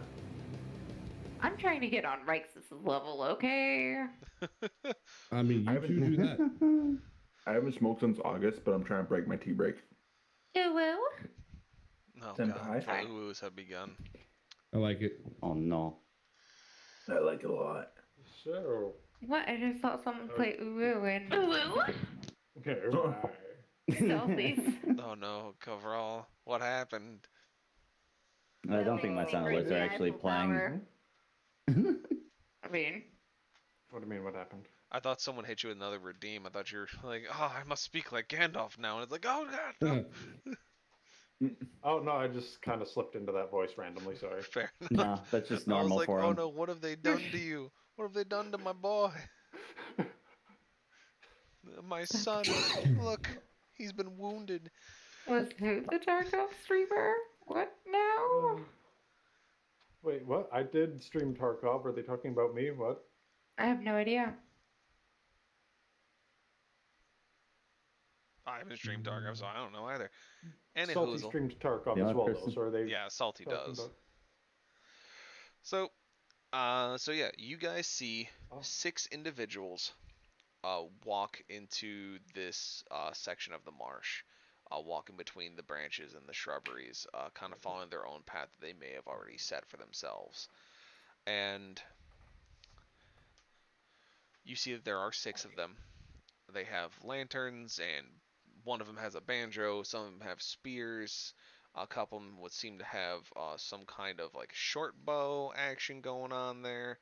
One of them has a crossbow, and they seem like they're coming into play. It's dusk has now turned to darkness over the Black Marsh, and Imprisoning me. All that I see. thank you, Nosh. You get smoted for being goobers. Smoked. Smoked. You get smoted. And so they basically just start approaching their areas as they usually do, following the routine. You see a few of them start to just kind of make their way in. Out of the corner of your eye, you see shapes on the left hand here. You all have night vision or dark vision, so it kind of helps. But I need one of you or all of you to roll perception. I don't care who does or who doesn't. All right.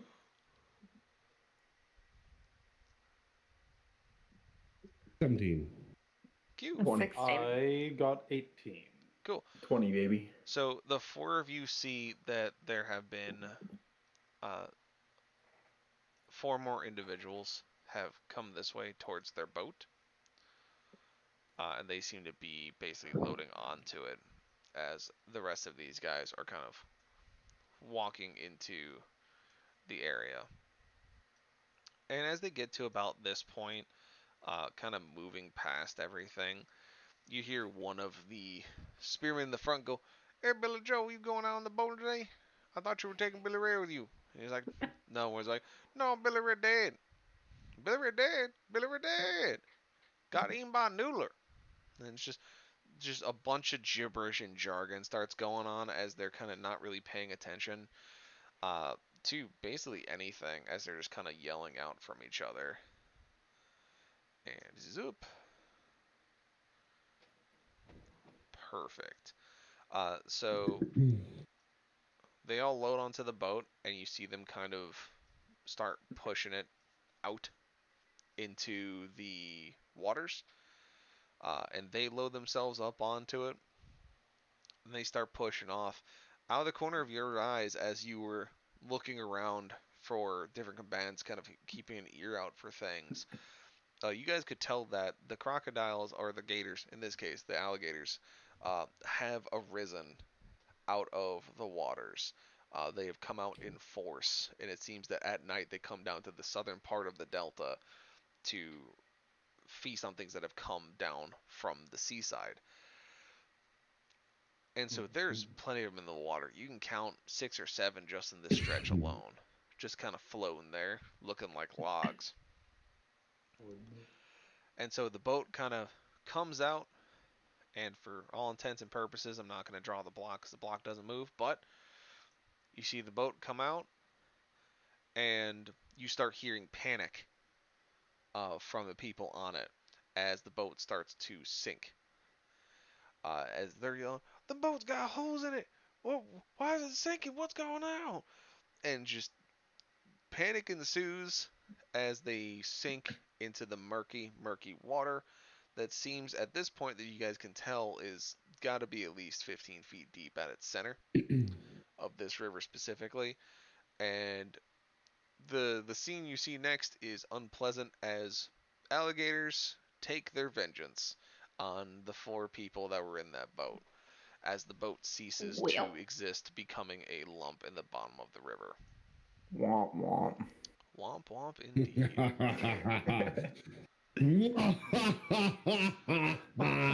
Well. As we're all just laughing at what's happening. Chuckling quietly to yourselves yeah. when you're sitting in a hunter's blind. So are these guys still here, or did they go Yeah, run and check the? They heard it, and so they start moving kind of towards the distress to see what's going on. And there's like, Billy Joe, you alive? The river got him. I'm gonna go back and fight that river. And it's just they are just angry and kind of yelling at each other, uh, trying to get themselves hyped up. They're like, how are we supposed to get Gator if we ain't got no boat? We can't pull them in by hand. You seen them? They're massive. They'll eat a man. And one of them goes, yeah, they just ate 4 men. They must be full now. They still don't know that we're here, right? Yeah, they still don't know you're here. But as they kind of creep closer, I'm going to roll perception on the first guy. Zop. So for your pass without a trace, what does it do for your stealth there, Mandie?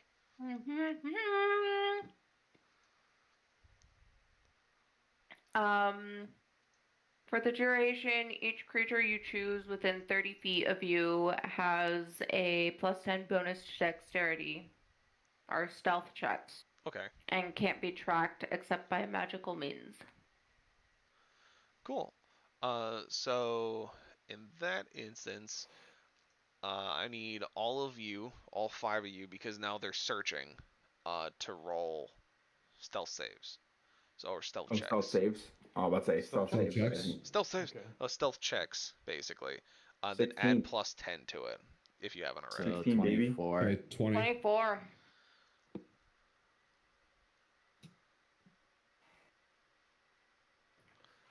Okay, stealth check. Where is my stealth? +1. Okay. Oh. Man, Nosh, I'm so glad I freaking 15. Yep. What And did then he was roll? that with your +10 already? From Mandy? 25. Yeah. All right. So basically, we're looking at the lowest is 16. Uh-huh. So let's see Jeez. what the dice say. Oh, you're lucky. It was crooked and landed on a 2 instead of an 18. So Womp womp. this group does not see you as they make their way towards the river. The other Lived group, in a van down by the river. and so now the 2 groups are just kind of stand by the river, not really sure what to do. This group goes over to their blind, just imagine that they're just gonna do routine as normal. And this group is oblivious to your presence. All right, Ambush. kids, what do you want? Ambush. Ambush. Yeah, Surprise, Yeah. motherfucker. Love it. Surprise, Try to Let me, motherfucker. the one closest to the water. Some into the water, a fries. surprise well, attack. before All right, Basically. before hold you do on. that, Hold. So, Some fries, motherfucker. Open. if you guys are going to do a surprise round, basically you're going to catch them on their flank, so anything you do to them is going to have advantage, because you're basically catching them flat-footed, on the flank, and from stealth. So, one at a time, because I know Coverall, you wanted to basically yeet somebody into the river. Yeah. All right. so before you do that, I might be able to take F2 and F4 out in one quick swift here. I mean, If you want me to try that first.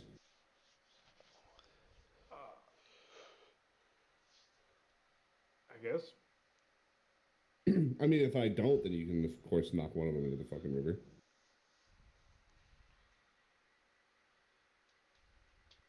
I mean, You want decide me a to try that plan first? amongst yourselves. This is going to be y'all's fight, because you guys basically get this round to think of a plan mean- and then execute it.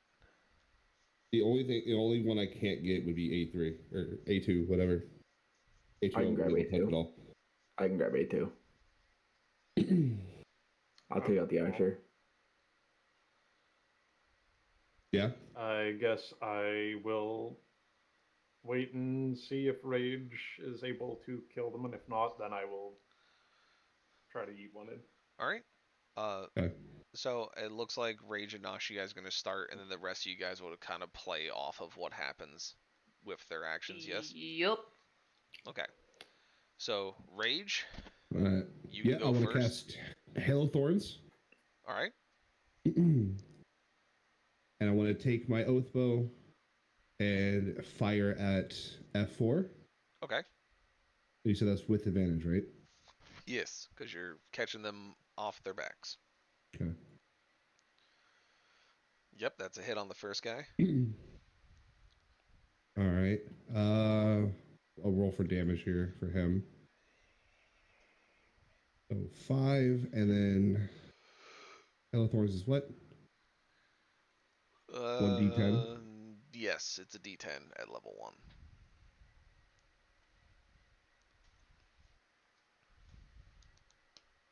That would be a 3. So 8 total for him. So that's 3 damage to F2 as well. So Yeah. you did 8 to first, and then you did 3 to him. Yep. Then I want to use Horde Breaker, which gives me another shot. Yep. And I want to fire that one with Hail of Thorns still on F2. Yep. And that's still with advantage? Yep. Basically, this is all happening in split seconds. That's a hit. Okay, roll piercing damage on him. Nice. So 7, so what, he's at 10? That's 10 damage to him currently. Currently. Okay, and then the D10. Which is a 10 Damn. on both of them. So that is Damn. 20 damage to F2, and then his first was 5, 8, 18 to the second. So we're going to see if they just collapse out of shock as they just get absolutely mollywopped by the sudden surge of hail that's coming at them. No, pick. Dice. Alright, so F4 is still standing. F2 is standing, but barely. Alright. Damn, with 20 fucking damage, he's still standing? Fuck. Alright, I want to charge A2. Yeah. And then after I do like the whole thing of that, I want to swing back at F2 with my additional attack. So you A2 with advantage, right? Yes. So he would be like what here then? 15 or 18 and 12, that's mint regardless. For damage. So you add 2 to this, so 2 plus 8. Holy crap. 2 plus 8 plus 2 is 12 damage for A2. Yes. That is correct. Okay, so I took care of that, and then I turn around and swing at F2. Yeah, F2. F2. So we'll take that one. There we go. So advantage here.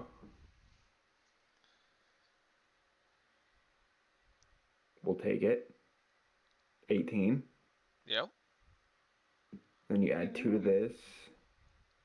So 13 plus 2 is 15. So F2 takes 15. Alright, so F2 was on his last leg. Like, he basically, as you saw him got hit, he was still standing because he was full of thorns and an arrow and wasn't having a great time. Nosh, you just cleave through him. You dealt a significant blow to A2, so we gotta see if he's gonna be standing because he's on his last leg. And no, he's gonna collapse. So A2 just collapses as you kind of cut him across the chest, and you swing around and you cut through F2. And then as you turn to F4, he is barely up. Like, you could sneeze on him and he's going to go down. Blow on him. So your turn is done, I believe, because you got all your attacks in. Yeah. Yep. Yippers. Right. So, I'm taking fingers. Jesus. Just saying. Wait. I will do what I wanted to do, since that guy's still up. Yep. And attempt to yeet him into the river, basically. All right, so you moved up to him, so you're gonna have to give me a good old athletics check to basically try to push him Keep this into the motherfucker. river. So A2, wait, A2's dead? Oh yeah. A2 is dead. Yes. Cool. Oh no. 10. All right, you would get advantage as you're catching him by Oh. surprise, because you're Oh. catching him from behind as well. Then I will roll another one, and that just kind of got stuck in the corner. It's 11. Oh, slightly better. So due to his dilapidated state, uh, let's see, let's see if he beats it. So he somehow is able to not fall directly into the river. He's able to still stand on his own feet after you shoved him. He looks like he can't put up much of a fight, but he's still kind of like, I'm gonna get you. Yeah. So who's next? What's going on? Either Mandie or Finny. I'll go. And just finish them off. Yep. With an arm strike. 12. That's a hit. 3. Yep. And so you see him get knocked off balance by Kovral, and he's kind of just trying to get his bearings back to come at Kovral with the weird gator spear he has. And as soon as he goes to even make an aggressive stance, you just come out of the blind like a flash and just knock his jaw clean. And he just collapses in front of him.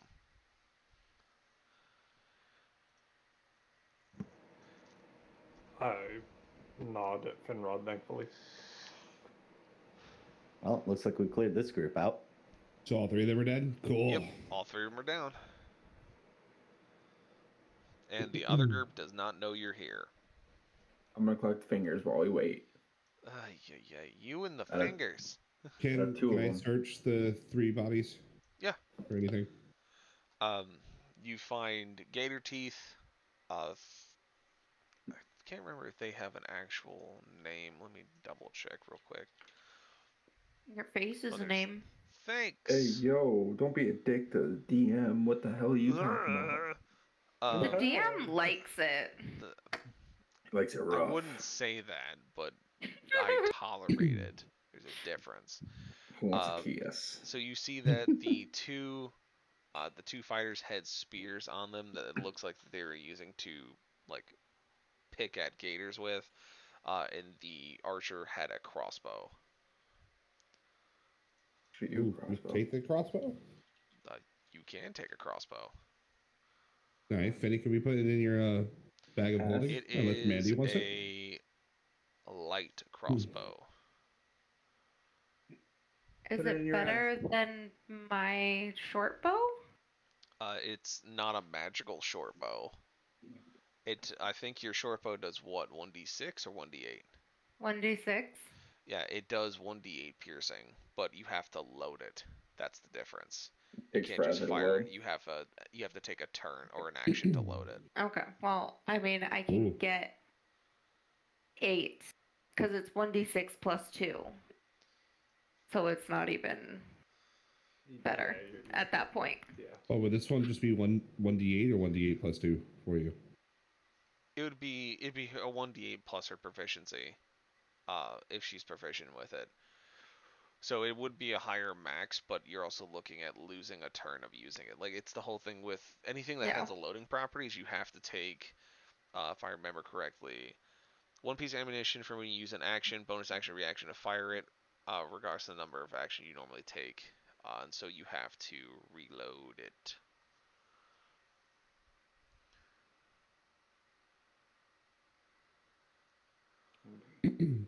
Okay, I mean, we can put it in the bag of holding instead.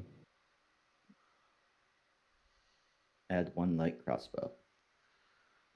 Oh, it looks like they changed it because in the rules it says you don't have to spend an action to load it like you had to do in 3.5. Hold on. Oh, really? Yeah, it's part of the attack. but because it has the loading property, it can only be fired once, even if she has 2 attacks. Oh. Okay, so I'm pretty sure I don't have proficiency in it, so Sell it for money. yeah. It's Yep. 20. It's worth 25 gold. It's fine. Don't you have proficiency in your short bow though? Or would a Short bow and be crossbow really are different? not the same thing. Hey. Yeah, they are 2 different Fair enough. classifications. But regardless, you find Fair a enough. crossbow with a handful of bolts, about 10 bolts, and then 2 spears, a handful of look to be some kind of jerky, water, spit cans, and gator teeth. I just want to leave everything else. All right, cool. The other group of hunters doesn't know you guys are here quite yet, Woo! Perfect. because So you they're guys in are a still blind, under right? a pass without a trace, and as well as you guys are able to quickly eliminate the other group very quickly. And Very, they're in a very blind, right? So quickly. can we see them still or no? Yeah, you can see them standing in the blind. Okay. All right. Do we want to take? I want to take these guys out too. Do you guys want to What take these guys way out too? are they Yeah. looking? Are Towards they the looking river. north? Like Yeah, this they're way? looking towards the river mostly. Okay. Uh, So we So if probably we can wanna kind of sneak up loop behind around it. them. Yeah. Like loop around and come up that way. I'll stay here. Right? Because Alright. yeah, that's plenty. Okay. Fair. Wait. Each of these squares is 5? 5. Yes. Yeah. 5. Yeah. I have 25, right? Yeah. So I was like looking. I mean, we would technically be out of combat now, right? Yes, because you haven't started another round. You're technically moving into combat once you start engagement. Oh, okay. So it would just be moving to wherever I would want to be then Yeah, instead of basically, limited? you're taking your time to get there instead of having to do it every few seconds. Okay, then I'd be there probably. Nosh? Nosh, you're I behind. will. My bad. I will follow. off. Coverall. Holy crap! This alcohol's hitting me back. Yeah, but I'll follow Coverall. Mic on. All right. So, you guys can see that they're all looking out towards the river. They're not paying attention to you. They don't know what happened to the other team that was on the boat. They don't know what happened to their group hunters that went to their blind because they didn't hear anything. All they heard was what sounded like a bunch of angry cicadas, and then nothing. So, nothing really Is my- of alarm. Is my Hello Thorn still active? It's up to a minute. Yes. Yeah, a full minute hasn't passed. Okay. Like, essentially, you guys took like 10 seconds to recover, check, and then move to the next position. So, Okay, yeah, you guys are good to go. Everyone else is in striking distance, right? So do you want me to take Yep. those shots at them first and then do the same thing we did before? Yeah, I can rush up at F3 after and. Okay. F1 I can't hit, just FYI. Oh, I thought it would. Oh, yeah, from your. Fair enough. Then I'll rush up at F1. Because with my Halo Thorns, it's within 5 feet, and then my okay.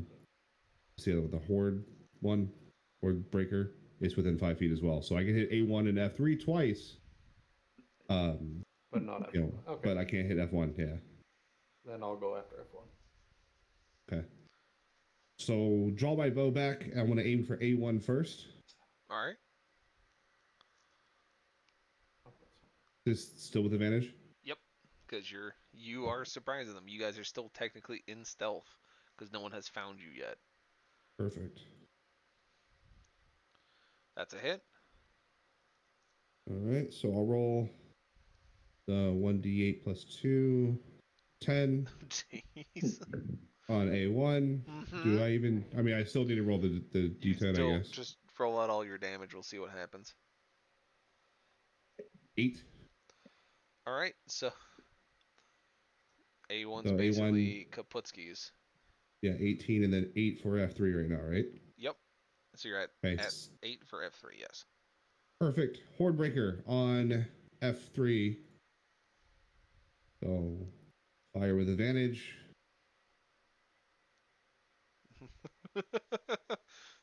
Yeah, you hit him.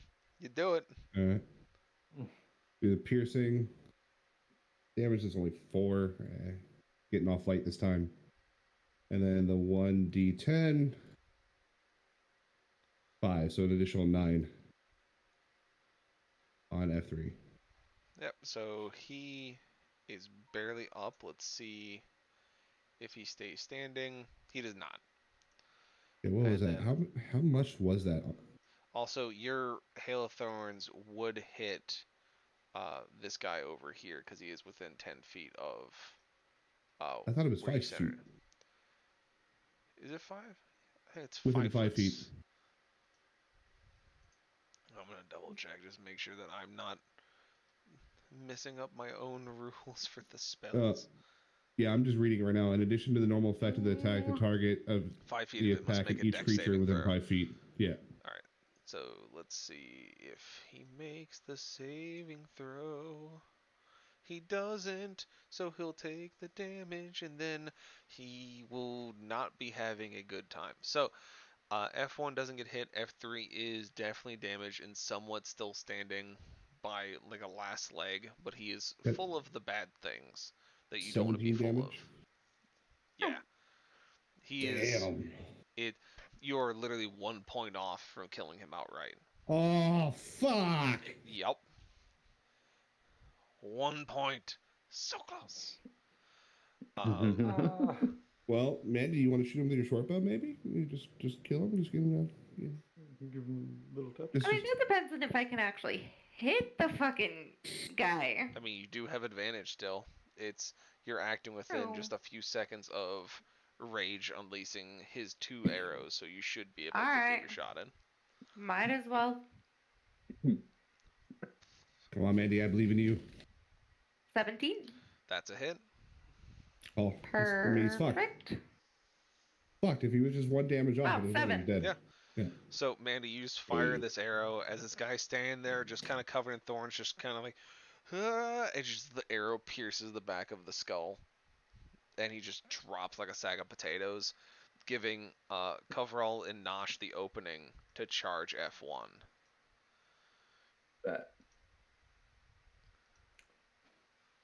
You want to double team this there, Coverall? Yeah. Let's fuck this bitch right out. Okay, so I'd be going there. I'd be going right there. Kick the nerd. A classic maneuver. Yes. Yeah, she wonder. Well, then why aren't we gathering around you? You're also Wow. a nerd, Mandie. Why are you being think mean to the your DM? insults hurt me? Alright, Mandie, fine. Here. He could strike you down with lightning. Random ass lightning, and you could die. What are we? Oh. Oh. Another Boogle Queen arrives. Well, I'm fucked. It's fine. So, You know that. Coverall, go ahead and roll your hits on F1. Okay. To hit. Oh. Still don't know why that's so laggy on my screen when I do it on Roll20. I don't know. It likes some people and it hates some people. Yep, that's a hit. You'd get advantage on it, but you hit regardless. So Might as well just check to see if I get a natural 20. Who knows? you get a crit. The Is that second one crit? just like, ha! Probably not, but You it's never always know. good to remain hopeful. Same thing. Same result. Same There you thing. go. Nothing Okay. if not consistent. Alright, So yeah, you bash him with your mace. Like you came down And- swinging. Fuck him I up. am going to expend a spell slot to add Divine Smite to my attack. Very good. Very good. So that adds an additional 2d8 damage. Very nice. Wow. Find Damn. my spell slot so that I can. There we go. And Are you happy, Rage? Yeah. first roll the normal. I'm wearing baggy pants on purpose. Oh. Smart man. Oh. Smart man. Okay, so the normal damage is 4. And how do I do a custom roll on this? I forget. It's the yellow circle dice symbol in the bottom The left. bottom. Yeah. And D8 times 2 roll.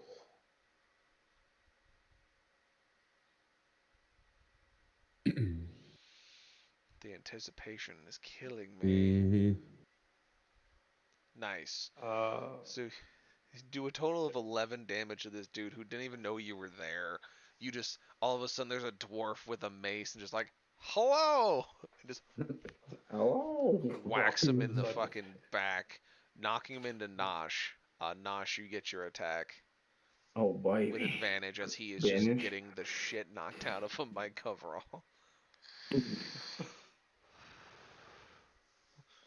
Coverall knocked 15. him once. Yeah, that's Plus 8. 23, oof, baby. oof. Yeah, you hit him. You did it. Womp womp.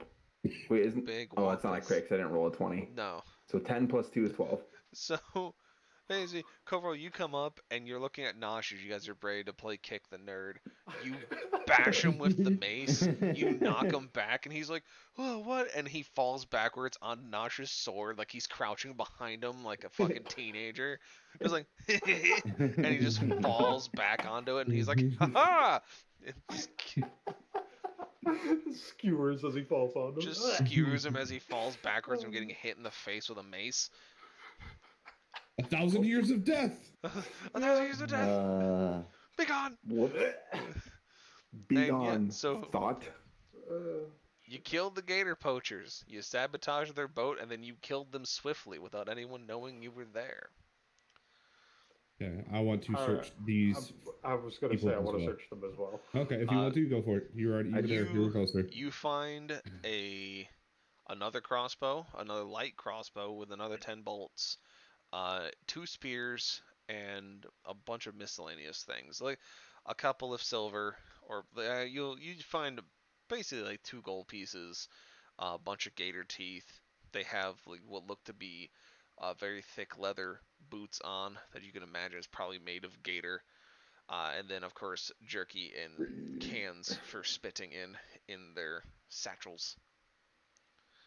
Well, as much as I don't like it, the gator skin boots are already made. They'll probably sell for a decent amount. Might as well take them as well as the crossbows. Yeah, they'll probably sell. It's a little unfortunate, but whatever. The gators can have what's left of their bodies. I'm taking fingers. The fingers are the ones I killed. I want to just go lay down. Finn's like, I didn't even do anything that round. I'm just gonna go back to the carriage. Yeah, I'm not needed. Finn's like, all right, I'm done with this. No one's dead, no one's dying. We did our job too well, therefore we're bored. I still feel disgusting from all the beer that was spilled on me in the previous like, town. What you talking about? You go like find a shower. You just smell like stale beer and the many things that you wish to forget. Yep, that's where my character's at. I would have put the crossbows and the boots in the bag of holding to be sold with the other crossbow. Yep, you find Yeah, so when you get back to me, I throw it in there. 2 pairs of gator boots. And so we have ×2 light crossbow and gator boots ×2. Yep, and so you no guys, more gators will be harmed in this area. Yeah, you're pretty sure that you made a message very clear that no more gators will be poached. And so as you load yourself up in the carriage, Fausta looks and goes, well, y'all look like you had fun. Let's head on back and continue what we were here to do. As he like looks at you, Rage, like, are we good? Can we go? Poachers are dead. The gators live. We may ride. Fantastic. As he like turns the carriage around and starts heading back, not stopping to speak with any locals, and you guys head back into the Black Marsh Keep, back to the center, where you sell the boots and the crossbow and the bolts. Let me just double check the case of bolts. So you guys make 52 gold off the crossbow and the bolts, And then Off of both of them? you. Yes. Because it was 25 Okay. crossbow. Hold on. Okay. And then 2 for the bolts. And 2 for the bolts. Oh, no, hold on. You make 70 in total because the bolts are a gold piece each. Oh, nice. Oh, okay, cool. So you actually make 70 off of those. The boots you make an additional 30, so you guys make a crisp 100 from what Nice. you've taken. You can also sell the spears if you want, or keep them. It's up to you. You have 4 of those. My character can't use them. Probably just sell them. Yeah, So we have some more money. Yep, you get. Yep. If you want to sell them, you get 4 more gold pieces. Yep. Mandie, were you So trying to that's say something? 104 total. Yep, so 104 in total. Yes. Mandie, were you trying to say something?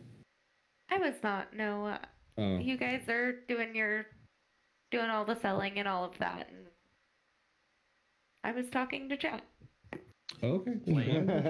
With your ooze. They're being Are they being a little much? they're being extra. They're being extra. They're being extra. Oh, it's Berd. That's fucking why. Okay, so we got 104. How do you want to split that up, or do you want to the keep? I'm good with it going to the keep. I'm good with it going to the keep. Yep. Yeah, I'm good with it going to keep. Sorry, guys. I'm just focusing on chat. Alright, so, We couldn't tell. you couldn't tell. That's what I was doing. Not even my chat is a funny thing. It's not Yeah, even not mine. even your chat. You're just being a nerd. Just saying facts. I'm just out of everything right now. Ugh. He's had one too Oh, many. I see. Oh, I see all the facts you be spitting, Phantom. You right. Continue as previously instructed. just keep going. Just keep it rolling. Excuse you. Continue as normal. I Snafu haven't seen situation any- normal. I haven't seen one fact in this entire chat. God, stupid DM. Not one. Not a single. Stupid Not a DM. single fact. Okay. So yeah, so you guys make it back into town. You sell your stuff for about 104 gold pieces. You make some pretty good change. You can decide how to split up as you see fit. And Did you miss that? then Did I you miss missed that? that for that Yeah, part. to the keep. All of it. All of it to the keep. All of it. Cool. All of it to the keep. So you guys have sent back 179 Oh, so God. far this session, which is pretty good. That is pretty good. Sure. So you guys get into town, and you get told to basically check in with the guard captain, because they basically ask you who is left, the skeleton crew that runs the city, to go check in with the guard captain at the Citadel, because they see that you were coming down from the Upper Delta, and you said that you dealt with the poachers. So you go and you speak with the guard captain in the Citadel, who Did basically, we sell the boots? yeah. Okay. I missed that part. Sorry. So you basically go and talk with the guard captain in the Citadel, and as you see that it is it's an average built man behind the desk in a green colored like armor, sitting there doing what looks to be paperwork to busy his time, as there seems to be a lot of time and not a lot of work to go through with it. And he sits there, he looks at all of you kind of entering and goes, "Oh, I didn't realize we were having heroes come through here. Your prestige precedes you. But, may I ask why you're in the Black Marsh Keep? We don't usually get a lot of people that come through here without purpose."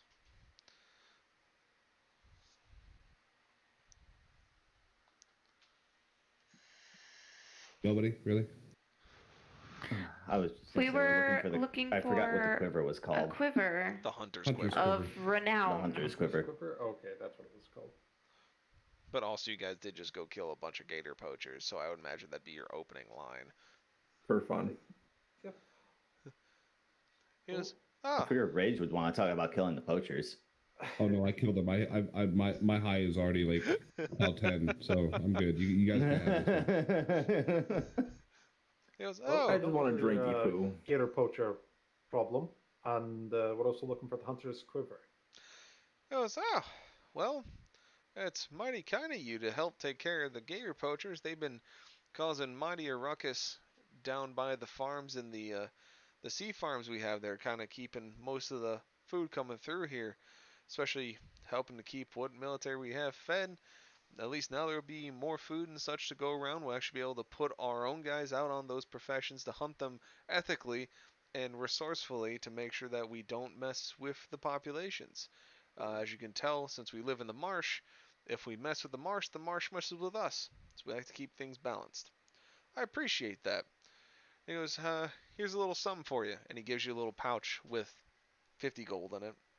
He goes, this is just the bounty on him. We don't have a whole lot, but here you go. To the keep. Alright. To the keep. Yeah. Yep. 50 gold for the keep, I 229. guess. Nice.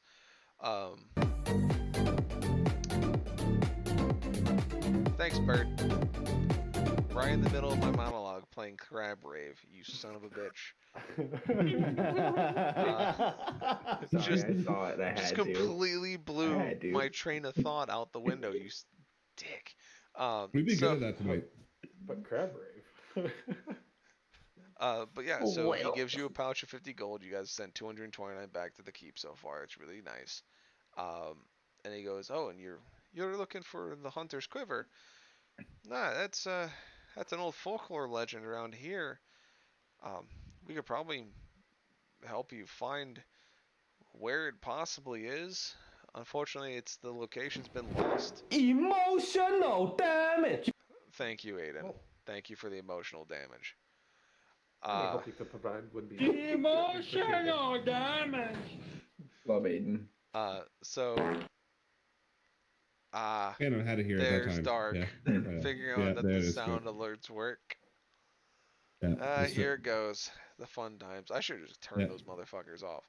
No, no. I got Phantom back for you already. He hates that emotional damage. I feel like that's him. That's him drunk as fuck saying emotional damage. It's great. It's hilarious. No, I have my sound alerts going. If he murders you, I will look the other way. He lives in California. That'd be a long way for him to go just to murder somebody for emotional damage. Just saying. All ridiculous. He goes, so the Hunter's Quiver is a bit of a piece of folklore legend. We could probably see about looking into some things about trying to get you the resource you need to find it. Unfortunately, it's probably going to be where the old keep was. Which Berd, it's a quarter to one, man. I know. This is a wrap up. No. Berd did redeem the Said puppy's Bird, not boots burn. there. Yeah. Oh, okay. Yeah. So I'm not doing that, man. Rain Sorry. check. Yeah. I'll get you next time. Sorry, Berd. Go ahead. You're good. So basically, he tells you that the site of the old keep, where it used to be in the north, in the heavy delta before it started to spread, is probably where you'll have to go looking. But they're gonna do their own research and kind of help you guys out. But they may have a couple of assignments for you to help them out as well. Because as they go, as you can tell, we're low on manpower, and there's a lot of things that need doing that we just physically can't. And so we'll talk to the commander and see what resources we can give you. We'll see what you can do to help us around here. And then if we come across any information about where the quiver might be, we'll definitely point you to it and get you there. Unfortunately, like I said before, it's probably going to be where the old keep was, and there's a reason we don't go back to it. So he kind of shivers a little bit and shrugs. What the reason is? So ever since the Mad King took hold, there's been a lot of magic floating around. When magic floats around, it likes to cause chaos and mischief and such among different areas. Livestock, native fauna, native flora, stuff like that. Where it will cause things to twist, be corrupted, change. Anomalies will start to form, creatures will start to metamorphosize. It's not a lot of fun. And the old keep... Yes, but it's chaos and we love it. Not this kind of like chaos. Our kind of What kind of mission here? The old keep was still standing when the Mad King originally tried to take over, and it was one of the first places that he actually struck down with the Spear of Ruin. The attack I imagine that you saw over Saints Welcome from the stories that I've heard, and from the stories of you surviving McCrag. Unfortunately, that left a lot of essentially magical fallout around the keep, and the survivors came down with illnesses. The creatures around it started to become larger, more ferocious, more vicious. It became a wasteland, and so we left it behind. We let it go to ruin. We let whoever wanted to go live in it, and we established our new place here, which is underneath the same name, which is probably why most people don't like to be here, because they're afraid that now with the Mad King throwing spears around, is that this town's going to be hit again. We're hoping that's not the case, but we'll start putting the right people on the job to get you information, and we'll see what we can do. But otherwise, feel free to lodge up in the Citadel for as long as you need. We have plenty of resources that you could utilize if you need it. Then past that, we'll speak to you in the morning about what we can do to help. I appreciate the information. Yeah, we're here to help. Whatever you guys need. Well, I'm glad to hear it. We definitely need some handouts on this end. It's been a rough couple months, well, couple years at this point, honestly. But for right now, don't talk to me no more. One of the guards will show you where the barracks is, where you guys can stay, kind of take a lay down, get yourselves sorted, and we'll I talk just want to know about where this I over can breakfast.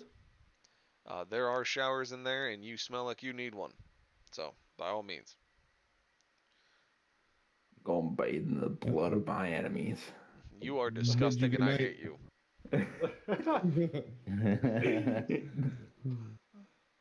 And so you guys are basically showing where the barracks is. You guys are able to bathe, clean your clothes, clean your boots off, because, you were just mucking around the marsh.